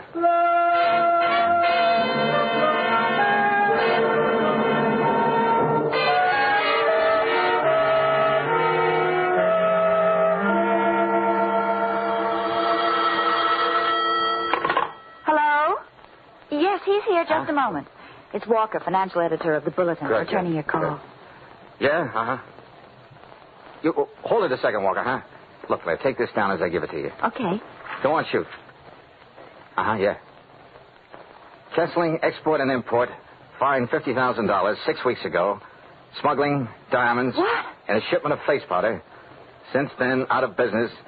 Gave up corporate charter. Yeah, thank you, Walker. That was very helpful. Goodbye. George, what have we gotten into? A very touching little situation, Brooksie. The great big corporate heart of Kessling Limited bleeding for one of its employees who was hurt. Yeah. In fact, it keeps on bleeding now, long after it ceased to exist, because it was caught smuggling diamonds, no less. Well, how do you think Joe fits into all this? I don't know yet. But right now, we're picking up Dr. Hunter and going back to Hillcrest Sanitarium. Let him take a look at Joe.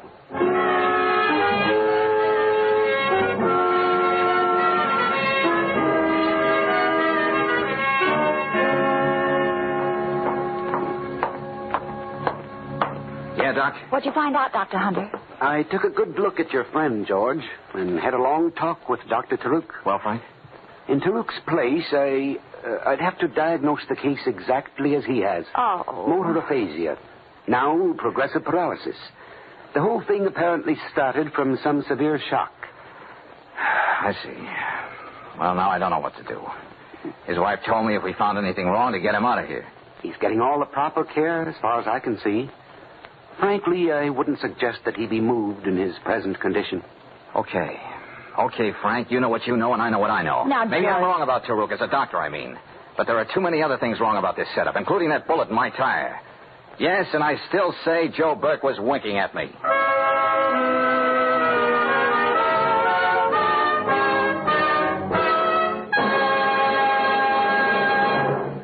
We'll return to tonight's adventure of George Valentine in just a moment. Meanwhile, a word about the great American pastime. Batter up, it's baseball season again. And here's a seasonal gift for you. It's a 48-page handbook of baseball. The title is Batter Up. To get your free copy, just ask for Batter Up at any standard station or independent Chevron gas station. This guide to baseball fundamentals was written by Bert Dunn, former pro. It has 45 illustrations and photos. Boys will be keen about it. Batter Up tells how to play each position, pitching, catching, fielding, and how to bat. Batter Up is available at independent Chevron gas stations and standard stations where they say and mean, we'll take better care of your car.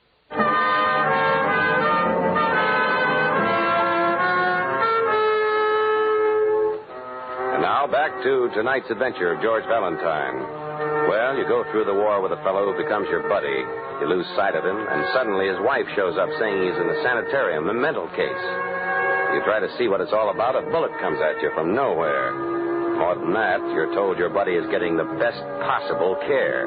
You're not convinced, so you decide to dig deeper. In George's case, that means going with Claire to the Customs Service to have a chat with one of the agents. No, there really isn't much to it, Mr. Valentine, just what you see in this folder. Uh-huh. What does it say, George? Nothing we didn't know before, Brooksie. Kessling Limited tried to smuggle in diamonds, caught with their carrots down and so forth. Well, I don't know what you expected to find, but compared to some of the stunts we run up against, this wasn't anything too brilliant. Apparently not. The company's out of business now. Now, we've had people try to get diamonds through in glass eyes and wads of chewing gum almost every way. Finding them in boxes of face powder, well, maybe they thought it was so obvious they'd get by. Yeah, maybe. Face powder, Brooksie. Why didn't it hit us before? Of course. Joe gave Laura a box of face powder. What's that? Yeah, it's not important, at least not yet. Say, tell me something, Craven. Yes? What happens to the rest of the cargo when you catch people smuggling? We have regular customs sales like an auction. In fact, there's one tomorrow. Oh, that's very interesting. It'll be held in one of those loft buildings down on Fayette Street. There's a public notice in the papers today. Good enough. Come on, Brooksie. Thanks a lot for your trouble. Oh, don't mention it. George, I think when Joe gave Laura that box of powder, he was trying to tell her about the smuggling his company was doing. Could be, Brooksie, could be. But maybe we'll know more about that tomorrow. Young lady, you and I are going to an auction.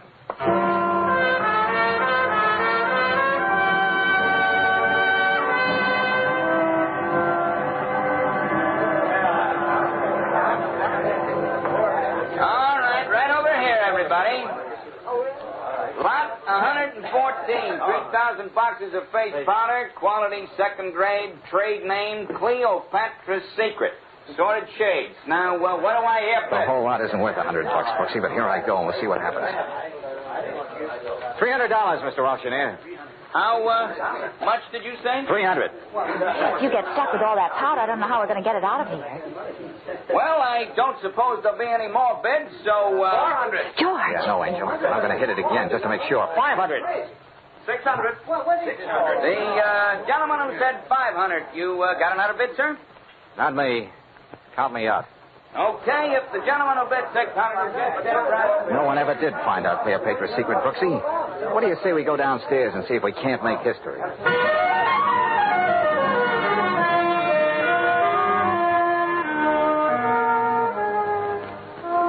George, it's getting dark. Let's make believe it's dinner, and I'll go down to that lunch wagon and get us a couple of containers of coffee. Okay, but... Hey, hold it, Brooksie. Huh? That little black truck over there. They're loading something into it. Cleopatra's Secret. You see any name on the truck? I can't. Oh, no, there isn't any name. Oh, I should have known better than to ask. They would have thought of that. Okay, take it away. Brooksie, we're off again.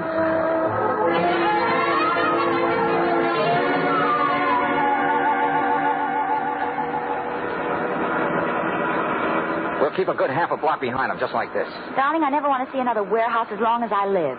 They could at least put some lights in the windows. Yeah, and some fluffy organdy curtains. The only light I'm interested in right now, Angel, is that little red one up ahead. It's turning the corner. Hey, a dead-end street, no truck. But we were right behind them. Truck can't just disappear into thin air. There's only one warehouse on this whole street. Yeah, and it's all boarded up. Hey, that big overhead door could have been up. Just waiting for that truck to get in and then close down. I can't think of any other explanation except magic. Yeah, well, we're not going to go ringing any doorbells to tip our mitt. Look out! We'll get out of here. That shot came from that warehouse. This is getting monotonous, being used for clay pigeons twice in 2 days. Hey, Brooksie. Yes? Take a good look at that street sign under the lamp, and remember it.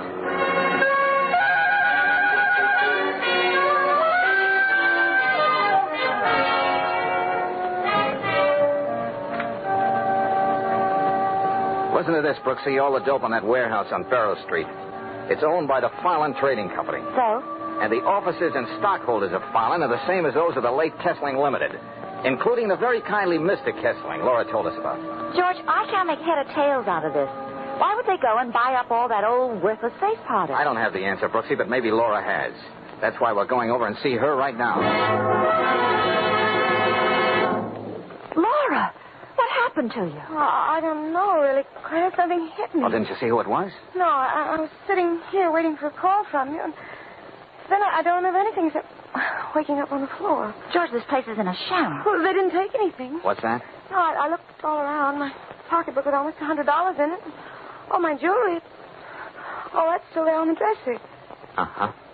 Oh, what about Joe? Tell me what that doctor friend of yours said. Did he think there was any hope? Of course there's hope. You've got to believe that. There's every hope, Laura. But tell me something. Where did you put that box of face powder Joe gave you?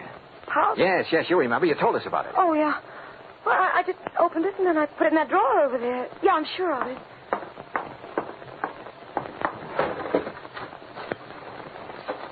It isn't here now. Laura, listen. That firm Joe worked for was a smuggling ring. Diamonds. What are you saying? Joe'd never be mixed up in anything like that. I didn't say he was. But as far as we know, there could have been a fortune in gems in that box of powder he gave you, and the one moment Dr. Turok left you two alone. What does all this have to do with Joe? That's all I care about. George, you don't think the sanitarium, the auction sale, the warehouse, all that was a part of a search for something that was here all the time? Oh, Claire, I'm tired of guessing. I feel like a dime being pushed around on a shuffleboard. What do you mean? Somebody is in an awful hurry about getting something done, trying to meet a deadline. What about Joe? That's what makes me think. Turok wasn't too worried about me bringing in another doctor to look at Joe. Hunter's visit proved that. The important thing was to keep me from snooping around, interfering with their schedule. That was the reason for the double talk with Rodney and the pot shot at us. What schedule, George? What are you talking about? Something's coming off, and coming off soon. Look, stay here with Laura, Angel. I've developed a sudden interest in boats. Incoming and outgoing.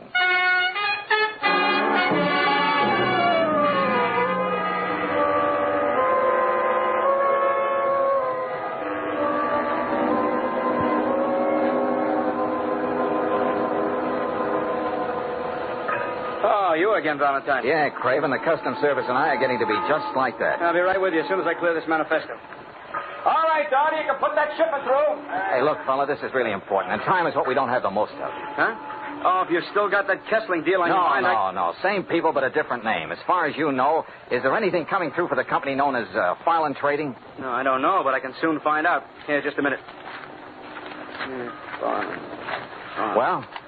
No, I don't see anything. Are you sure? Everything points. Hey, wait a minute. Yeah? Here it is. I missed it because the boat's already in. Uh-huh. It's anchored out there in the harbor. Has the cargo been cleared yet? No, that's scheduled for tomorrow. What's Fallon bringing in? 3 crates of powdered cocoa beans from the West Indies. Shipping in on the Pandora, Peruvian registry. Captain Martin... No, we can skip that, Craven. How soon can we get out to the Pandora? Why? Tomorrow we'll be unloaded. I told you, Kessling and Fallon are one and the same trading company. Hey, I think I see what you mean, Valentine. We'll take a speedboat, get right out there to the Pandora.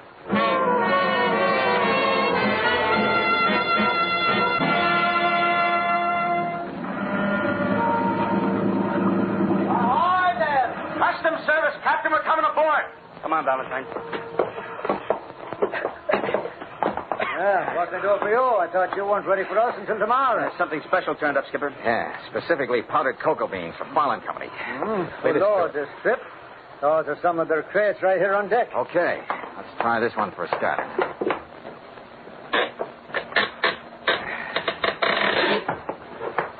What are you fellas looking for anyway? Carrots, Captain. Huh? Are you kidding? Diamonds, Captain. Oh, Now, you feel around that side, Valentine. I'll take this. Okay. Morning, Dave. I thought I knew them all. That's a new one on me. All right, Craven, here we are. Huh? Yeah, it's a beauty, too. Take a look at it. Hey! Nice size. I wonder how many more we're going to find. Oh, just enough, but not too many. What's that supposed to mean? Look, Craven, can I take a sample of this cocoa? Just enough for a cup, let's say? Sure, go ahead. Help yourself. I doubt if they'll miss it when we auction the stuff off. Thanks again for the tip, Valentine. Oh, you're very welcome. But don't be surprised if I get in touch with you again.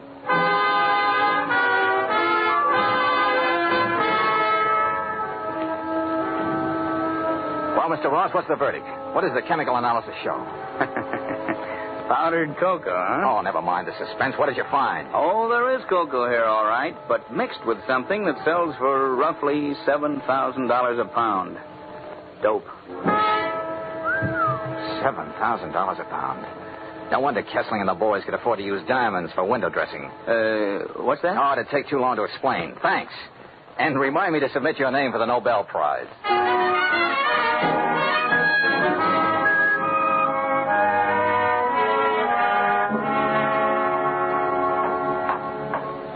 What do you want, Valentine? Out of my way, Rodney. You can't go in there. Nobody sees Burke. Dr. Taruk's orders. You're a sucker for Taruk's orders, aren't you?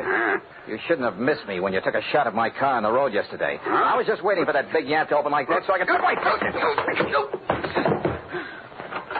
Rodney, what is all this? Greetings, Dr. Taruk. What have you done, Mr. Valentine? The scene should speak for itself. And if you don't want to join Rodney, you'll just sit right down on that bench. Maybe you should be a patient here, Mr. Valentine. Oh, yeah, sure. I got a persecution complex. I can't rest. I can't sleep. I see things, have bad dreams.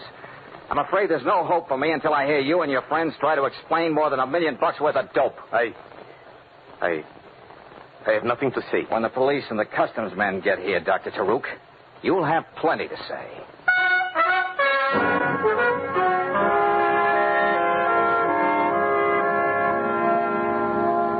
Oh, can you beat that, Valentine? Using diamonds for a smoke screen.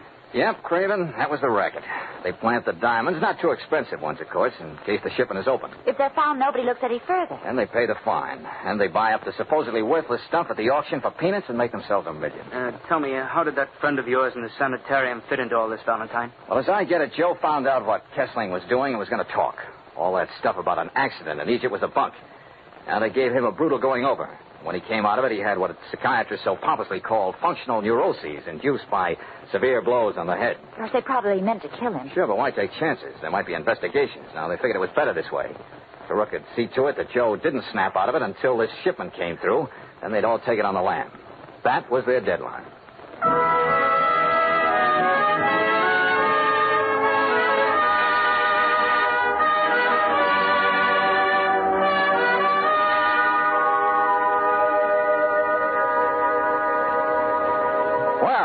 How do you like your new barracks, soldier? Oh, don't try too hard to talk, Joe. We always used to understand each other without too many words. I don't know how we'll ever be able to thank you, Claire. Dr. Hunter says Joe's going to be all right. George, what about that wedding present? You know, the one the best man forgot to give? Oh, yeah, that's right, Joe. You and Laura ran out on me so fast that day in camp, I didn't get a chance to give you the usual set of doilies or a percolator or something. Well, now you can at least be the messenger of some good news that may make up for that. The customs man told us. It says right in the book, anyone instrumental in thwarting a smuggling attempt is entitled to 25% of what the Treasury gets on dutiable goods. Yeah. And those diamonds don't come cheap, you know. That's right, Joe. You're really the guy who was instrumental. At ease, soldier. Hey, you know, Brooksie, this time I'm sure he winked.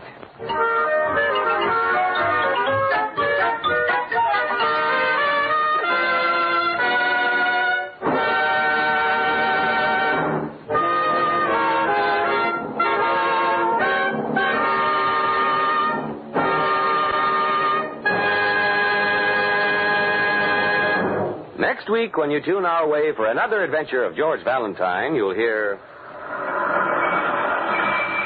Well, here we are. Now, out you go, Brooksie. You know what you're supposed to do. Yes, George. But you don't know what you're asking of me. That Renee woman brings out the fishwife in me. Anything can happen. Well, go on now, Angel. That gal in there didn't tell us half what she really knows. Maybe because you do rub her the wrong way, we can find out some more. Well, okay. So good to me. Well, now for Renee. I wish I'd let my fingernails grow.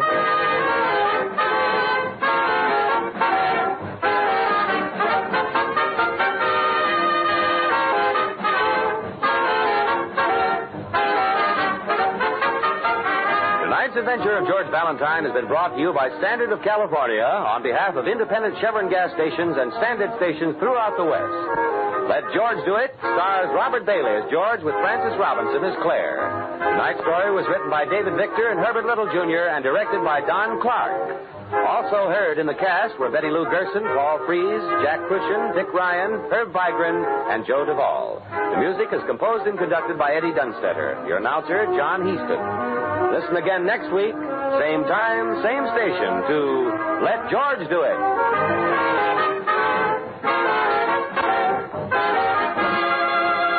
This is the Mutual Don Lee Broadcasting System.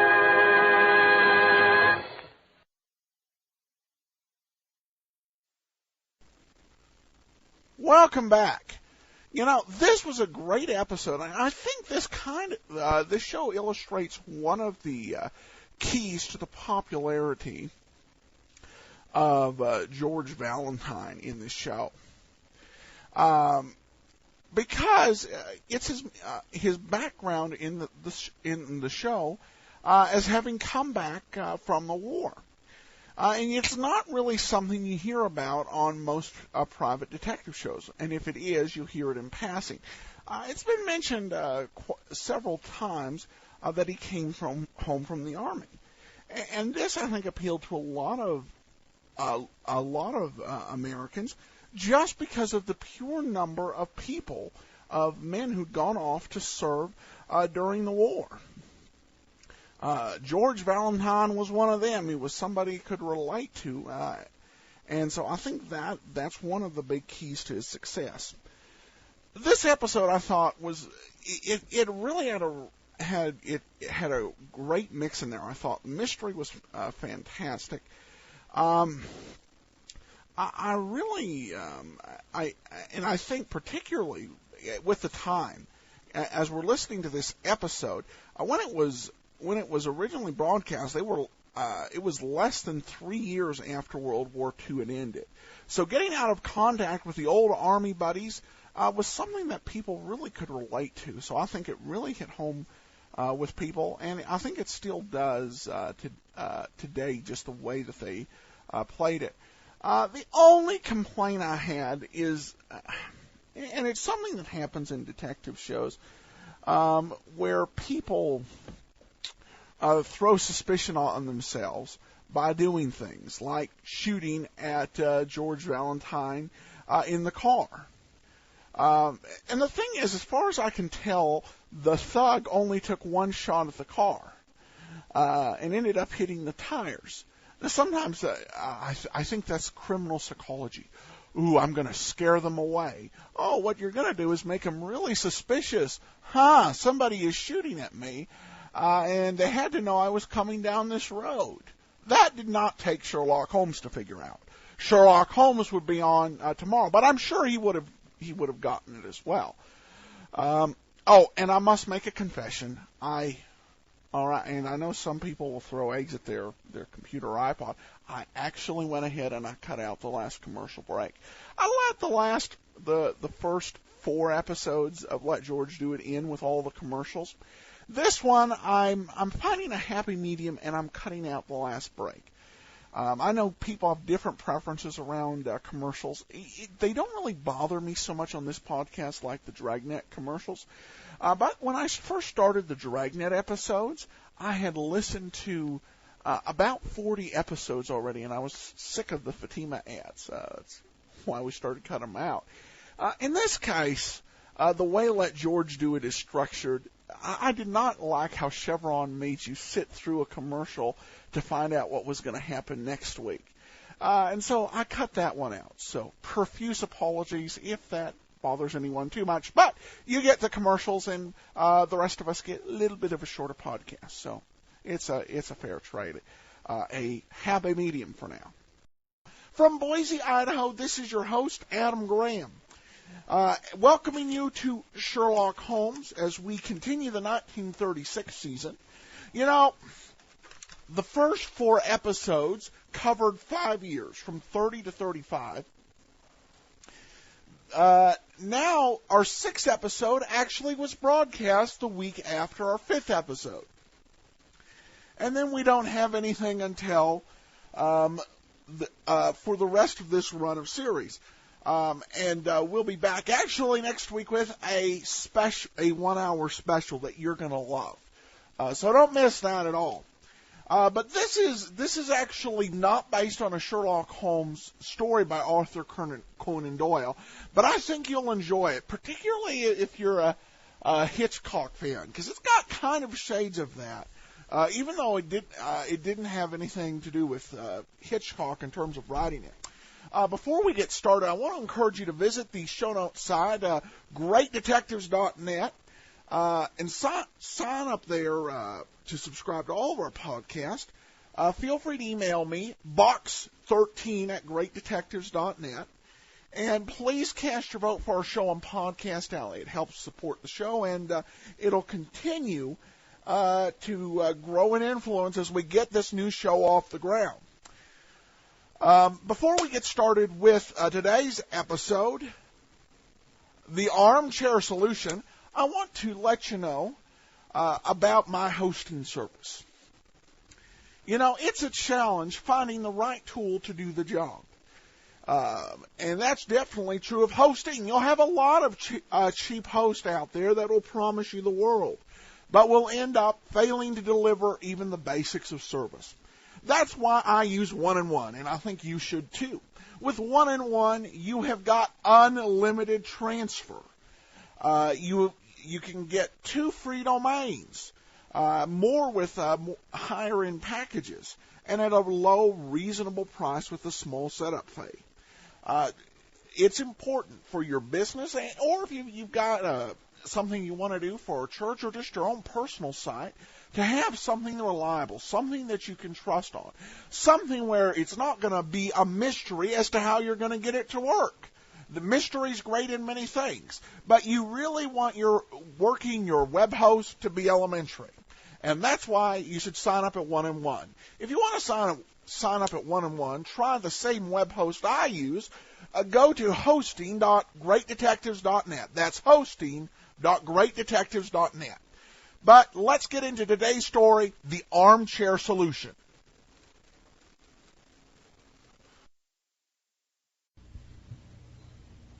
Our delightful friend and raconteur, Dr. Watson, in his cheery study. Oh, good evening, Mr. Burr. Good evening. Say, would you mind handing me that little notebook over there?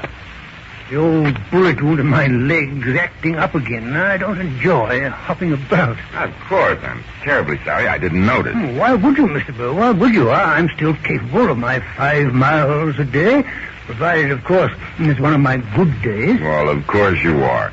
I'm just wondering how you ever managed to get around as much as you did with Sherlock Holmes. On your bad days, I mean. Yes. Many are the long and weary miles I've spent trading around after that insatiable sleuth-hound when he was hot on the scent. But I remember once when I got even with him, a rascal. Really? When was that? It was one spring, in the year 1896, if I remember correctly. Holmes, in the excitement over some chemical experiments, had managed to spill some rather potent acid on his right trouser leg.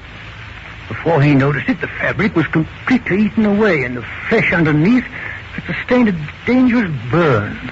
At least I led Holmes to believe it was dangerous. It was the only way to keep him anchored to his armchair with a linseed oil bandage neatly in place, where to do some good. Sherlock Holmes sitting quietly in an armchair. That must have been an unusual sight, Dr. Watson. It was, Mr. Bell, it was. Our large, airy sitting room in Baker Street was cheerfully illuminated, as I've mentioned before now, by 2 broad windows. One of them, I opened. The weather was unusually warm for May. Then I established Holmes in his armchair in front of it, so that he could watch what was going on in the street below. Well, I wouldn't have thought there would be enough activity on Baker Street to keep Sherlock Holmes amused, Dr. Watson. There wasn't, Mr. Bell. There most decidedly was not. Not only did the tedium of sitting still irk my friend, but his leg burned like a veritable inferno. The combination was not calculated to improve his disposition.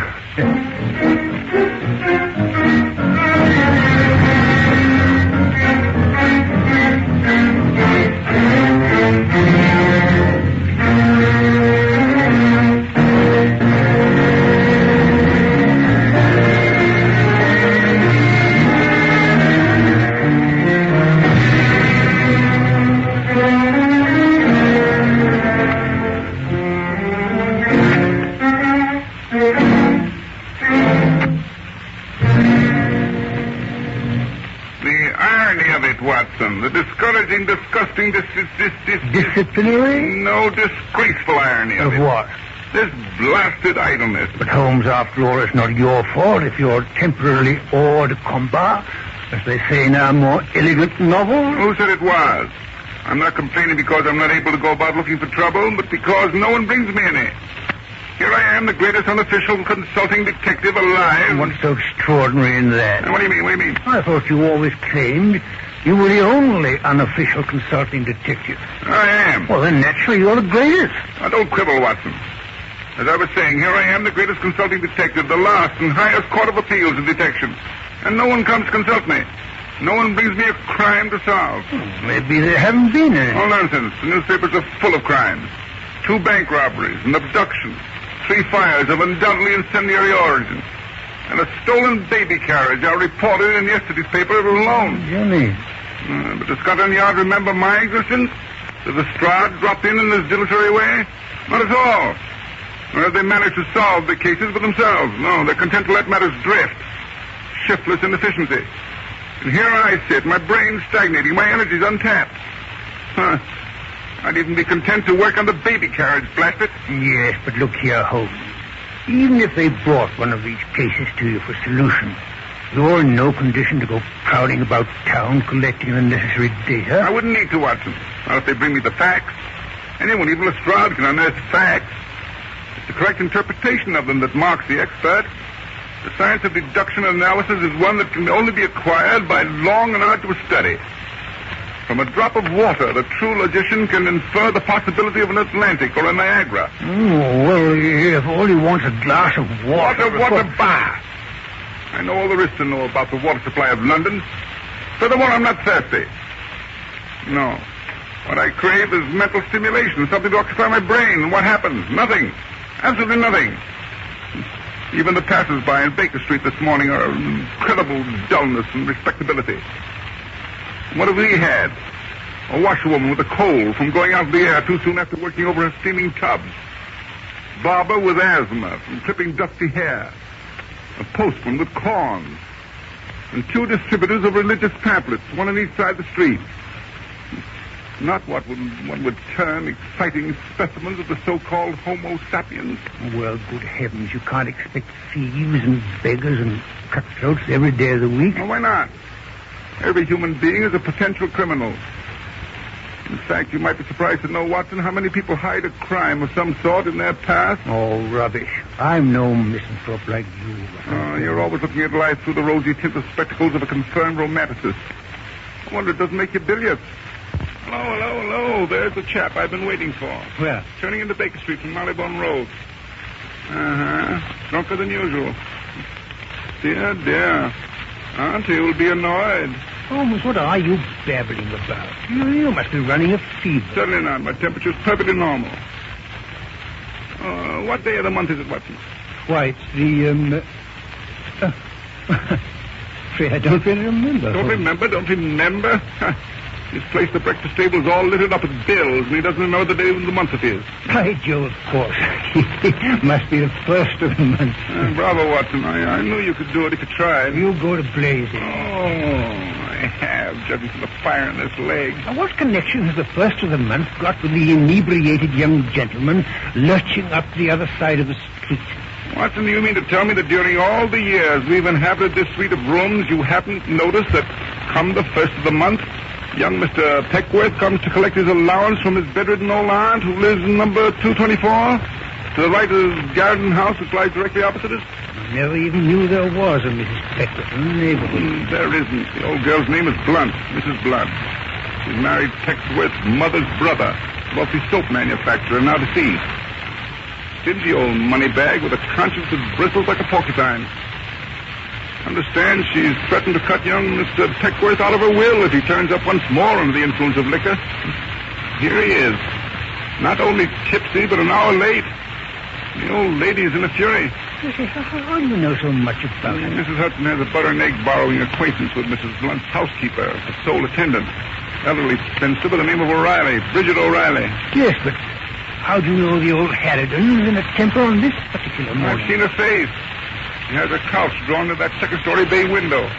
She's poked her head with this incredible nightcap through the curtains no less than 32 times during the last 40 minutes. And her expression is enough to frighten the Gorgon. Yes, there she is again.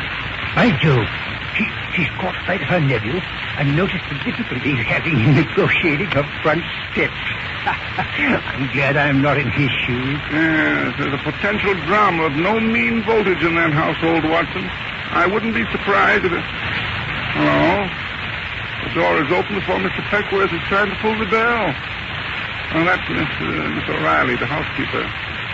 She's got a hat on. Yes, she must be going. To the post office to post a message, judging by the letter in her hand. Must be important. Why? Because it's an ordinary letter, she'd drop it at the postbox corner. That indicates she intends to go further, to the post office, in fact. She seems to be giving young Peckworth a bit of a tongue lashing. I'm sure he's having something to say himself. She slammed the door in his face, leaving him on the steps outside. There she bounces down the street. Something's going on in that house, Watson. Something dashed unusual.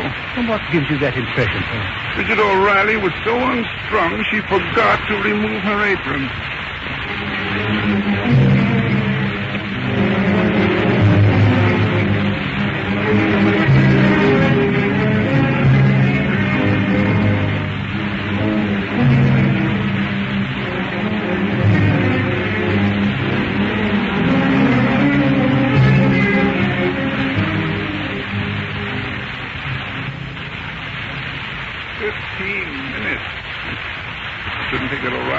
15 minutes to go to the post office and return. Well, she probably had to stand in line. Know yourself how many people send out money orders the first of the month. Possibly. Still, 15 minutes. Yes, Mrs. Blunt seems to be having the pretty cool. She's tapping on the window pane to attract her nephew's attention. And she's motioning him to come inside. I can't get in on you. The door is closed. I say I can't get in. She can't make out what he's saying. She's opening the window. What's that? I say I can't get in on door. The door is shut. It's opening. You can't get in. She's right. The door was unlocked all the time. He's gone inside. Yes, and left the door open. What was that? What was that? Sounded like a door being slammed. Probably the draft from the open front door blew it shut. If the draft of that strong, it would slam the front door and blow it wider open. But it hasn't been moved. Here comes young Peckworth, like a shot out of a gun. Yes, he's had a shock. Face white. Perfectly sober. There he goes, tearing down the street. I tell you what, that wasn't the door we heard, it was a revolver. Oh, confound this leg, if I could only... You mean he's murdered his aunt, and now he's trying to get away? Never fear, Holmes, I'll catch him. Stop, please. Hi there. Stop him, somebody. Shut up, you idiot. You'll spoil everything. Yes, Holmes, you just... Quiet, Watson, quiet. Come the housekeeper back down the street. She's got rid of the apron, I see. Yes, she's hurrying to make up for lost time. There she goes, up the steps. I wonder what she's about to find inside that house. Good heavens, Holmes, you are a cold-blooded monster. No, I believe you're actually hoping there'll be thieves in the attic and a body in the cellar. I don't think we shall have to hope for a body in this, Watson. There's bound to be. Yes, here comes the housekeeper racing down the steps, hair disheveled. Police, murder! He's killed her! He's up with his blood! Now, what did I tell you? Well, if they must call Scotland Yard, I only hope they send for Inspector Lestrade.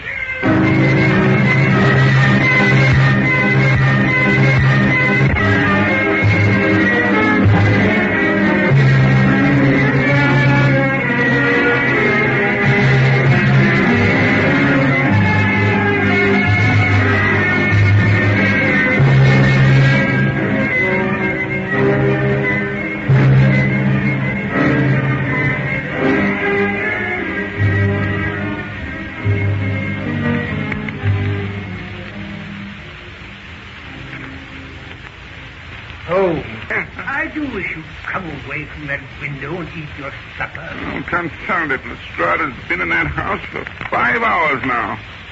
How long is it going to take him to collect his facts and ask us silly questions? Holmes, the stew's getting What a blazer with the stew. Eat it yourself. No, don't. There comes Lestrade now, Watson. Quick. Invite him to drop over for a drink. Quick, Watson, quick. All right. Hey there. I say, Lestrade, how about a spot of brandy? Oh, all right, Dr. Watson. I don't mind if I do. Here he comes, Holmes. Good. Now get out the glasses, Watson. Get him out. All right, that's just what I was about to do. Give me time, can't you? Now, let me see. You want a big one, I suppose. Come in. Inspector Lestrade. Well, Holmes, there's been a murder just across the street. Practically under your very nose, as you might say. Yeah, so they tell me. How are you having, Lestrade? Oh, very mild. Not more than 4 fingers, thanks. Abstemious, eh, Watson? Soda? Oh, a splash. Just a splash. Here you are, Lestrade. Now, there's the ticket. Have you evolved any theories as to how the crime was committed, Lestrade? Theories? My dear Holmes, you should know by now that Scotland Yard inspector on the case does not drink.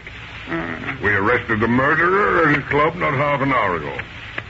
Well, here's to the yacht. I suppose when you say the murderer, you're alluding to young Peckworth, Mrs. Blunt's nephew. Exactly. She had a powerful motive. The old lady had just sent off a letter to her attorney saying she wished to see him about changing a will. All right. The housekeeper told you that, I suppose. Yes. It seems she met Mr. Peckworth on the front steps when she was going out and told him to. It seems they had quite a few words on the subject. Absolutely. Holmes and I can testify to that. Eh, Holmes? They quarreled for several minutes. Of course, we couldn't hear what they said. Their expressions were decidedly angry. And the letter? Oh, it was mailed right enough, Holmes. Registered at the post office. The housekeeper signed the book. All right. Furthermore, the contents of the letter were exactly as the housekeeper specified. So the motive is proved. Even Mr. Peckworth can't deny that. How about another round, Dr. Watson? Solving crimes is dry work. Right. Hand over your glass. Well, Holmes, you can't complain Scotland Yard isn't thorough. We traced that letter inside of half an hour. Have I ever, Lestrade? Short-sighted, perhaps. Even dense, but never, hardly ever. Not thorough. Oh, I like that. Well, we proved the lad not only had the motive, he had the opportunity. You don't say. Here's a drink. Oh, thanks. He was in the house alone at the time of the shooting. And how do you know? Your own Mrs. Hudson is our authority for that. She heard what sounded like a shot across the way, hurried to her basement window, and was in time to see Peckworth dash out of the house and go tearing off down the street. Oh, I don't doubt he was in the house at the time of the shot. In fact, Watson and I can testify to that, too. But that doesn't prove he fired the shot. Oh, it doesn't, eh? Well, what was it then? Spontaneous combustion? Well, even that isn't such an impossibility as you might think, Lestrade. Would you mind answering a few questions, just to put my mind at rest? Certainly, Holmes. If it will amuse you, always humor the sick. First of all, what was the expression on the old woman's face? Well, we couldn't rightly say, Holmes. The murderer had fired point blank. It was badly mutilated. Powder burns? Oh, yes, very distinctly. She was shot at close range, if that's what you're getting at. How about the position of her hands? She was still holding a knitting. A knitting? Suggestive, eh, Watson? Very suggestive. I must say, Holmes, I can't see what difference it makes what she was holding in her hand. Where'd you find the revolver? We didn't find it. Oh, you didn't? Peckworth must have carried it out of the house with him and disposed of it somewhere. You're sure it's not in the house? Of course, I'm sure. Do you think I don't know how to conduct a search? I'd have the house gone up. She was afraid something was amiss. So she went immediately upstairs to her mistress. And saw the result of the villain's handiwork. Exactly, Dr. Watson. A few minutes earlier, and she'd have been caught red-handed. And after viewing the body, as you might say, I suppose she ran out into the street and yammered for a policeman. He came and they searched the house. Of course that's what happened, Holmes. Good Lord, you saw that much yourself. I did not. I didn't witness her discovery of the body. Well, let's be accurate, Watson. Yes, good Lord, what difference is there? Wouldn't have called the police. Well, he searched the house and found no one. Furthermore, the only other exit, the back door, was locked, as the housekeeper had left it. The only way the murderer could have entered the house was the front door, which the housekeeper had neglected to lock in her excitement. And we have witnesses to prove that Peckworth was the only person to use that door during the housekeeper's absence. Right. I'll back you up on that, Scott. Thank you, Doctor. Watson, you're a fool.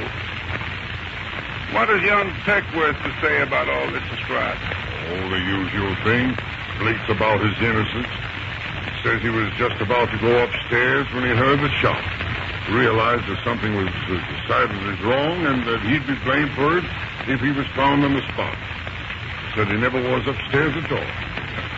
Ridiculous. That's the trouble with the average criminal. Can't even think of a plausible story. Yes, the story may not be particularly plausible in this case, Lestrade, but it does happen to be the truth. Peckworth did not kill his aunt. What makes you so sure? The lapse of time between the shot and his exit out the front door of the house couldn't possibly have run from in front of his aunt's couch downstairs and out in that short time. Hence, he was not upstairs when the shot was fired. Yes, but that's just a matter of a couple of seconds. No jury in the world will believe that anyone can judge time with that degree of accuracy. Well, the average British jury is not composed of magnificent intellects, I grant you. However, I have further proof which will, I think, convince even their dull brains. And that is? Mr. Peckworth did not have a gun on his person when he went in. The bulge would have been extremely noticeable under the foppish likeness of his clothing. Nor did he have one when he left the house. By Jove, Holmes, I believe you're right. No revolver was found inside the house. Of course not. The murderer was very careful to remove it. And now I suppose you're going to tell me you know who the murderer was. Quite. It was Bridget O'Reilly, the housekeeper. What? Holmes, you're out of your mind. She couldn't possibly have entered the house. Oh, no? Suppose you search the airway back of Mrs. Lunt's residence for a blood-stained apron and a businesslike revolver. She can't have hidden them too carefully. She didn't have time. Well, I'll do it. Good. Not that I expect to find anything, mind you. Oh, of course not. I'm only doing it to humor you. Because you're sick. Damn nice, yeah.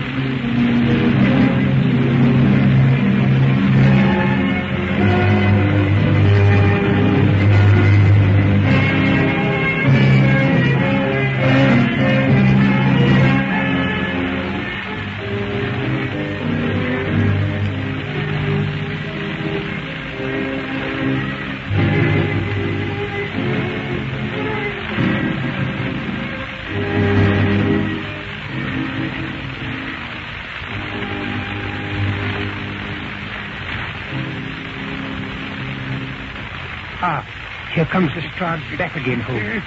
The search didn't take so long, Watson? Scotland Yard is really rather clever at finding things. Yes, once you point out where they should look. Come in. Well, Lestrade. Well, you know, Holmes, sometimes you're positively uncanny. You don't tell me. Well. Stevens is over there now, getting the housekeeper's confession. I take it you found the apron and the revolver. Yeah, we did. In the areaway, just as you said. It was hidden in an old watering pot. The revolver even had a perfect set of the housekeeper's fingerprints still on it. Oh, careless of her.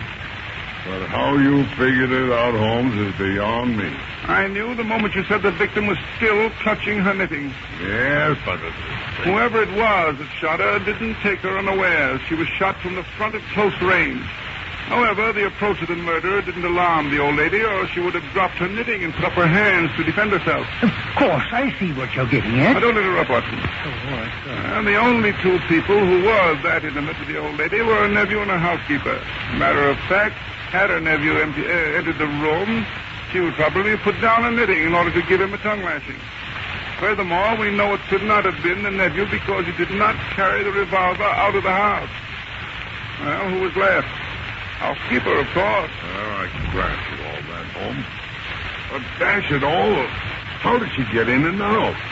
The back door was locked from the inside. Quite. However, you've only the housekeeper's word for it, that it was locked when she left the house. What do you mean? What was to prevent her from leaving the back door unlocked? Posting the letter, sneaking back and entering through the back door, committing the crime, exiting again through the back door, disposing of the revolver and blood-stained apron. Blood always is a nasty way of hurting, you know. And then what did she do? Hurries around to the front of the house, enters again, races through to the back door and locks it from the inside. And then runs back out the front door and calls for the police. After all, she didn't have to take the time to go upstairs to discover the crime. Who knows better than the murderer when there's a corpse to be found? By Jove, Holmes. You know, that's a magnificent chain of reasoning. Huh? Elementary, my dear Watson, elementary.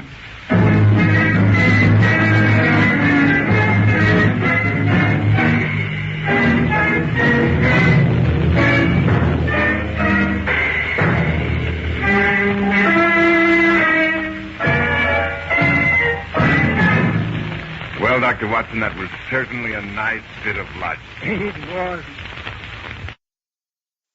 Welcome back. Oh, this was such a great episode. You know, I changed my mind. Louis Hector doesn't sound like Holmes. He sounds like W.C. Fields. In this episode, it kind of sounded vaguely Yoda-ish, but still a solid plot. And what it reminded me of is that great 1954 Alfred Hitchcock movie, Rear Window. Now, Rear Window was not, as far as I know, based on a previous work. And obviously there wasn't the same level of danger. But I could imagine Alfred Hitchcock in America for maybe just a holiday, or maybe he was living here at the time, I don't know, listens to that, and that embeds in his head, and then we get Rear Window. This is quite similar in a lot of ways, and it showed some incredible imagination by the writers to create this plot and this tension without Holmes ever even leaving his apartment. And some pretty good deduction. And I liked how they brought it to life with just Holmes and Watson talking about what they saw. We didn't get a whole lot of narration. They're just sitting there and they talk about it, and we get a picture of what's going on. And then at the end, we're left to really feel Holmes truly did a brilliant job on this case. Though I have to say, Dr. Watson could get in trouble for abusing his authority, keeping Holmes in the chair. This episode just had a lot going for it. The dynamic was just, I don't think we've heard that, particularly in an original, non-canonical story. This was just incredible. I had a lot of fun. And I'm sorry that this series is ending, but you're going to love what we've got ahead. Again, next week, a 1-hour special. From Boise, Idaho, this is your host, Adam Graham, bringing you another exciting episode of yours truly, Johnny Dollar. Well, I've got some exciting news for those of you who follow Pat Novak. It's potentially exciting. It may not mean anything at all. But the Old Time Radio Researchers Group are developing a release of Pat Novak for hire. Now, what this means for us potentially, when Old Time Radio Researchers takes something like this, they will usually turn a new episode or two, or they'll turn episodes with better sound quality. This is something to look forward to. I would love it if they got if they got this done before February, and it had a better version of the last episode of Pat Novak for Hire, the Jake Siegel case. But I don't know if that'll happen. If they do come up with something that's really interesting, and we've already finished the show, then we will come back to any new episodes in between releases. And that tends to be the policy. If any new episodes come into general circulation once we've finished a series, then we'll go ahead and we'll wait until we finished one of our series, and then in between the series that finished and the new one we're starting, we'll go ahead and air the lost episodes that have been found. So, all right. We also I'm leaning towards a decision about the app. I want to go ahead and include public domain detective show or detective movie video each month. Will basically be offered as a bonus that people can watch on their iPhone or iPod Touch. We're still working out some of the technicalities of how we're going to make that happen. And then we'll offer a bonus show each month. However, it will not actually be a detective show. I'm very much dedicated to the idea of bringing everybody all of the detective shows we're going to do for free, whether they buy the app or not. However, what I'm thinking of doing is doing old-time radio shows that feature some of our detective show actors in different roles where they're not playing detective, and it's not a detective series. This way, those who are really fans of some of our actors, like Alan Ladd, can kind of hear them in a different light, a different type of setting. So that'll basically be the bonuses. I'd thought about providing the Sherlock Holmes stories that we're doing when we do a Sherlock Holmes episode. However, I've not heard a lot of interest in that particular idea where people can read the story after listening to the episode. I've not heard a whole lot of interest in that, and that would take a lot of work to actually do and to get it formatted right, and so that it's going to be readable easily on an iPhone. So, leaning against that. But you got any comments, please feel free to send them to box13@greatdetectives.net, as well as any other comments on the show. We got a comment from Zachariah, who writes, "Wow, this comes regarding last week's Sherlock Holmes episode, The Devil's Foot. Wow, I was really surprised at this ending. I guess if I'd read Sherlock Holmes, I would not be surprised, but it did surprise my innocent all murderers go to jail mentality."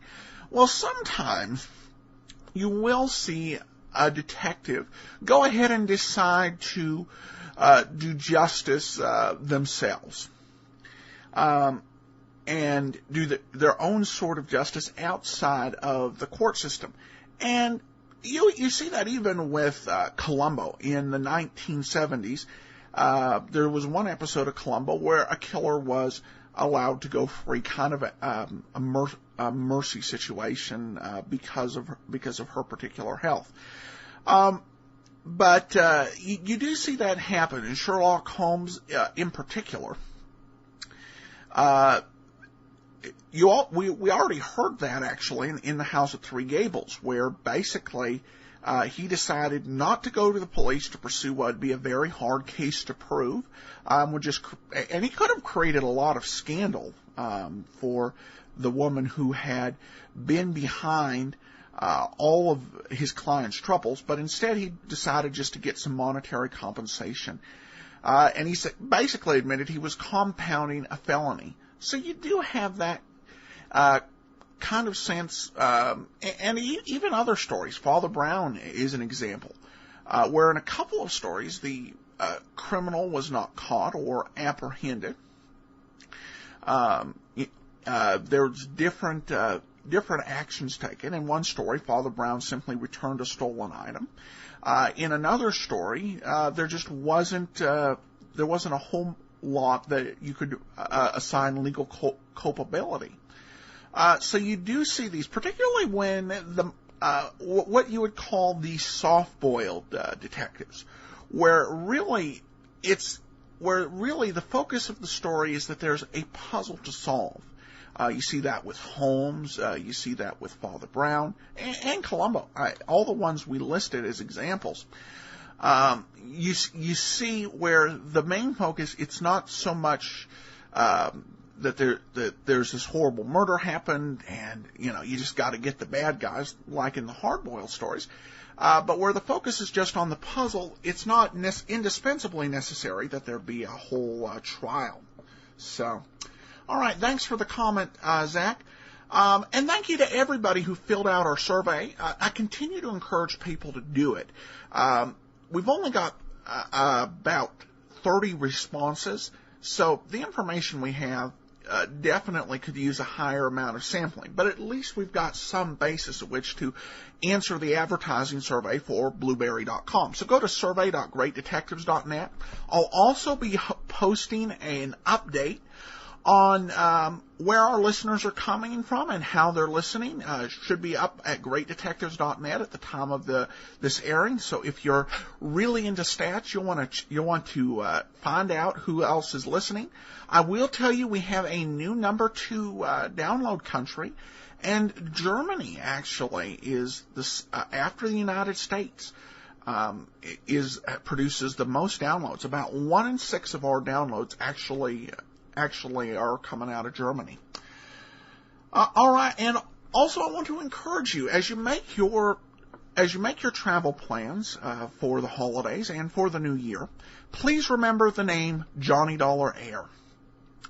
JohnnyDollarAir.com is through Priceline, and one of the great things about the site that makes it affordable for people who don't have fabulous expense accounts is that unlike other travel websites, Johnny Dollar Air does not charge you booking fees on published specials. So, for example, if you want to search and find the best public special on a flight, say, from New York to Chicago, other travel sites will charge you, but there's no booking fee on those published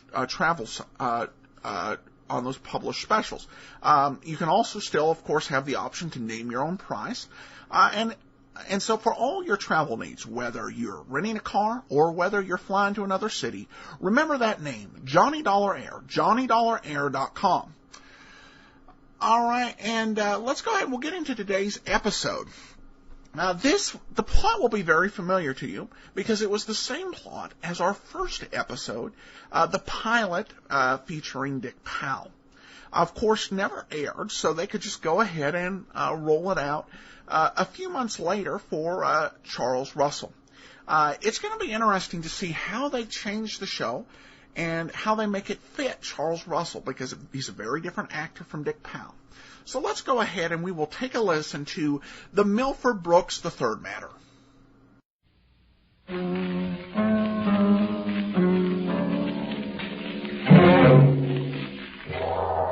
The Columbia Broadcasting System presents yours truly, Johnny Dollar.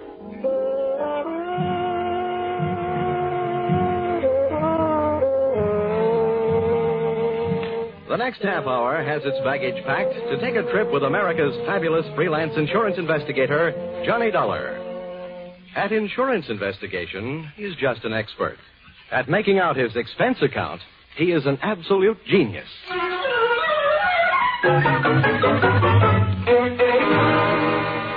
Expense account submitted by Special Investigator Johnny Dollar to Home Office, Honesty Life Insurance Underwriters, Terminal Building, Hartford, Connecticut. Attention, Austin Farnsworth, General Manager. The following is an accounting of my expenditures in the investigation of policyholder Milford Brooks III for your company. Expense account item 1, 75 cents. Cab fare to your office in answer to your original hurry call. Tip to driver, $1. Expense account item 2, 25 cents. Shoe shine. You remember I got my shoes scuffed when I unsuspectingly walked through the private door to your office. Dollar, grab him. He's trying to jump out that window. Let go. I'll show you. Oh, no, you don't. Hey, let go, you fool. Get away.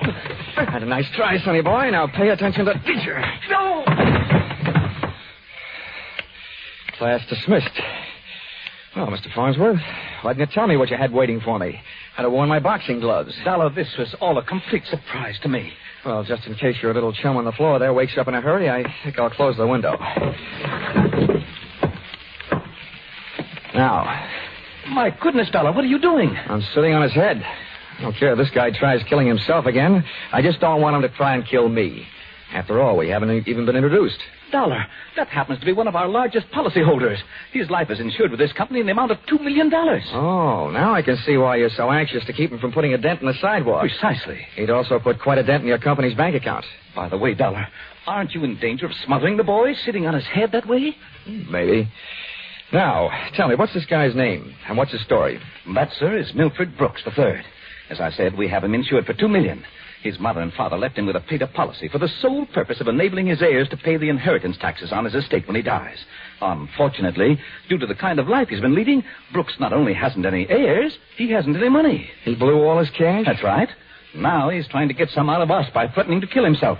And that policy pays off on suicide. In a mortuary, he'd be a millionaire, huh? Please, Dollar. Sorry, go on. Well, 1/2 hour ago, Milford walked into this office and changed the beneficiary in his policy. When that was done, he proceeded to demand, not request, mind you, $500,000 in cash. Oh, well, say, that's quite a touch. When I explained to him that there was no loan provision in his insurance policy, he threatened suicide. He said I could either give him the $500,000 cash or pay off the $2 million on his policy. So all you have to do is to keep him alive. And he's managed to make that no small problem. The man he named as his new beneficiary, just before he made his demand for the cash, is, well, it's downright frightening. Why? Who is it? One of the most notorious gamblers in the East. His name is Hatcher. Harold Hatcher. Oh. You know him? Yeah. Say, that kid's been a post office pinup boy for a lot of years. Well, there's the situation, Dollar. I'm engaging you to protect Milford Brooks' future. Yeah, what there is of it. The way this lad operates, you'd think he had but 2 lives to give for his country. He's not only set himself up to get knocked off by somebody else, he's just dying to do the job himself. Well, it just means that you'll have to work twice as hard. Oh, it also means something else. What's that? That you'll have to pay me twice as much money. Oh, you'll get your money. The situation demands sacrifice, I'm afraid. But protect the boy, Dollar. Give him something to live for, an interest in life. An interest in life, huh? Let's see. I know. Here, this should help. What's that you've got there? It's what's commonly referred to in the more successful bachelor circles as my little black book. Now, let's see. Ruby? No, her favorite expression is drop dead. Bernadine? No, she'd be the new beneficiary by midnight. Oh, here's one. Here. Butter. Butter? Hey, Farnsworth, would you mind passing me that phone, the one with the long cord? No, not at all. My little friend here is showing signs of life. Here you are. Maybe you should let him breathe a bit more. Don't worry. He'll be all right. Hello? Hello, I want to call New York. Person to person. Miss Theodora Butts. Yeah, that's right. And you'll get her at Hudson 24292. Dollar, you're not thinking of taking this boy to New York, are you? Well, I'm going there myself, and you want me to keep an eye on him, don't you? Don't fret, Farnsworth. All is not lost. You do worry me sitting on his head that way. Hello? Hello, Butter? Butter, this is Johnny Dollar. I'll be in town tonight. I want to see you.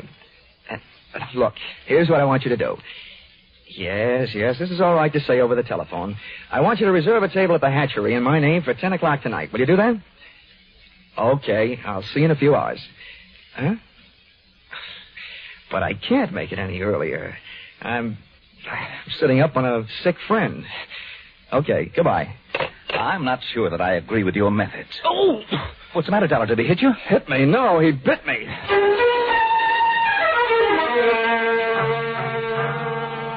Expense account, item 3. Liquor, $18. Keeping Milford Brooks III peaceful seemed to be the immediate problem, and a bottle of rare old brandy seemed to be the immediate answer. I poured most of it into him, loaded him into my car, and we headed for New York. As we passed through New Haven, he opened one eye, looked up, saw the ale bowl, and gave 3 cheers for old Eli. Yeah, right. Old Yale would sure be proud of you. Why anybody would want to insure you for $2 million is more than I can figure. Yeah, well, my daddy loved me very much, and my mother loved me very much. Not only that, but I love somebody very much. And not only that, but I hate somebody very much. Hey, you want to know something? Huh. Next to one other guy, I hate you most of anybody else. Here, lover boy, it's cocktail hour again. Time for your bottle.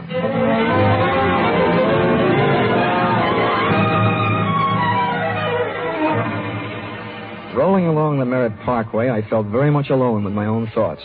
And believe me, they weren't very pleasant company.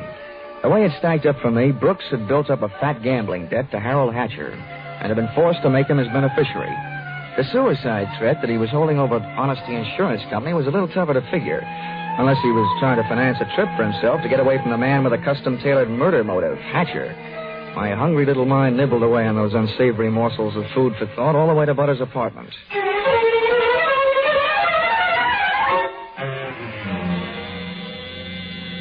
Hey, where are you taking me? I want to go to New York. If you don't behave, Buster, I'll punch your ticket. Johnny, darling, welcome to New York. Fastest trip I ever made. Quiet. Well, where did you find this? In a box of Cracker Jacks. Come on, let me in. Oh, I don't know about you, Johnny. Some men bring me flowers and some bring me candy. What do you bring me? A boiled owl in a Brooks Brothers suit. Oh, I'm pleased to meet you. My name is Brooks, but I haven't got any brothers. Lucky them. Fix the pillows on the couch, will you? You look more at home in the bathtub. Oh, come on, Buster. Lie down. Oh, I'm charmed. Thank you. Hey, this kid's liquor sure can hold him. He's passed out. How long have you been playing nursemaid to this bottle baby? Lead me into the bar, sweet. Let's get away from this buzzsaw, and I'll tell you all about it. Sure, come along. Horrible examples don't seem to bother you, do they? If you knew how that guy's been bothering me. What'd he do to me? Oh, let's just say he put the bite on me. Ah, the river sure does look pretty tonight. Like a brandy? Anything but. I've been sniffing that second hand, all the way from Hartford. Oh, make it a barrel root beer. Hey, Butter. See that big boat out there? Mm-hmm. Oh, I sure would like to be on it with you. Sailing off to faraway romantic places. Get with it, darling. That's the 125th Street Ferry. Here's your root beer. Come on now. Tell Butter all about it. First things first. Now that I've got a Dad's old-fashioned root beer, how about giving me one of Mom's new-fashioned kisses? And then I'll tell you all about it.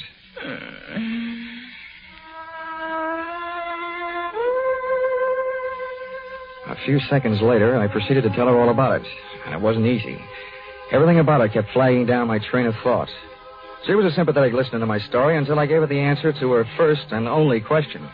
Where do I fit into all this? Well, baby, I thought you understood. My job is to give the poor, misguided boy something to live for. That's you. Well, he should live so long. Now, Butter, wait a minute. Well, don't butter me. Now, don't get excited now. You misunderstand. I really mean it. I thought if he just got a look at you, realized that things like you exist, you'd make any man glad to be alive. If you can't stand it, I'll take him away. But I sure need you, Butter. Come on, baby. Melt a little. I wouldn't let you get hurt. You know that. Did I hurt you? I'm getting used to it. People have been taking pokes at me all day. I'm sorry. Ah, that's better. Want some more root beer? I want some more of you. How about another kiss? Well, help yourself. Darn. I'll get it, Johnny. Okay, and if a man answers, hang up, will you? Oh, don't worry. Hello. Yes, this is Hudson 24292. Well, that depends. Who's calling? Oh, just a moment. It's for you, Johnny. Mr. Farnsworth. Huh? Oh, okay, I'll take it. Thanks. Say, while I'm talking, be a good girl, will you? And take a look at Milford in the other room. And while you're at it, get me in the root beer, huh? Oh, sure. The service is good around here. Hello, Farnsworth? Yes, Dollar. I'm glad I got you. How'd you get this number? It's the one you called from my office. I remembered it. I have a photographic mind. I hope you haven't got a picture of what I'm thinking. What do you want? I want to know how Milford is. I mean, is he still alive? Of course he's alive. Good. Do you suppose I could talk to him? I mean, do you think he'll talk to me? Well, the last time I saw him, he was sound asleep. I'll take a look. Hold the phone. Oh, Butter. Oh, Butter. Hey, Butter. Hello, Farnsworth? Yes. Do you have any aspirin there at your house? Why, of course, Dollar. Why? Well, you better take a handful. Milford Brooks III just took a powder. I'll call you back. You let anything happen to him, and you'll need the aspirin. I've already got a headache. When Milford left, he took my girl with him.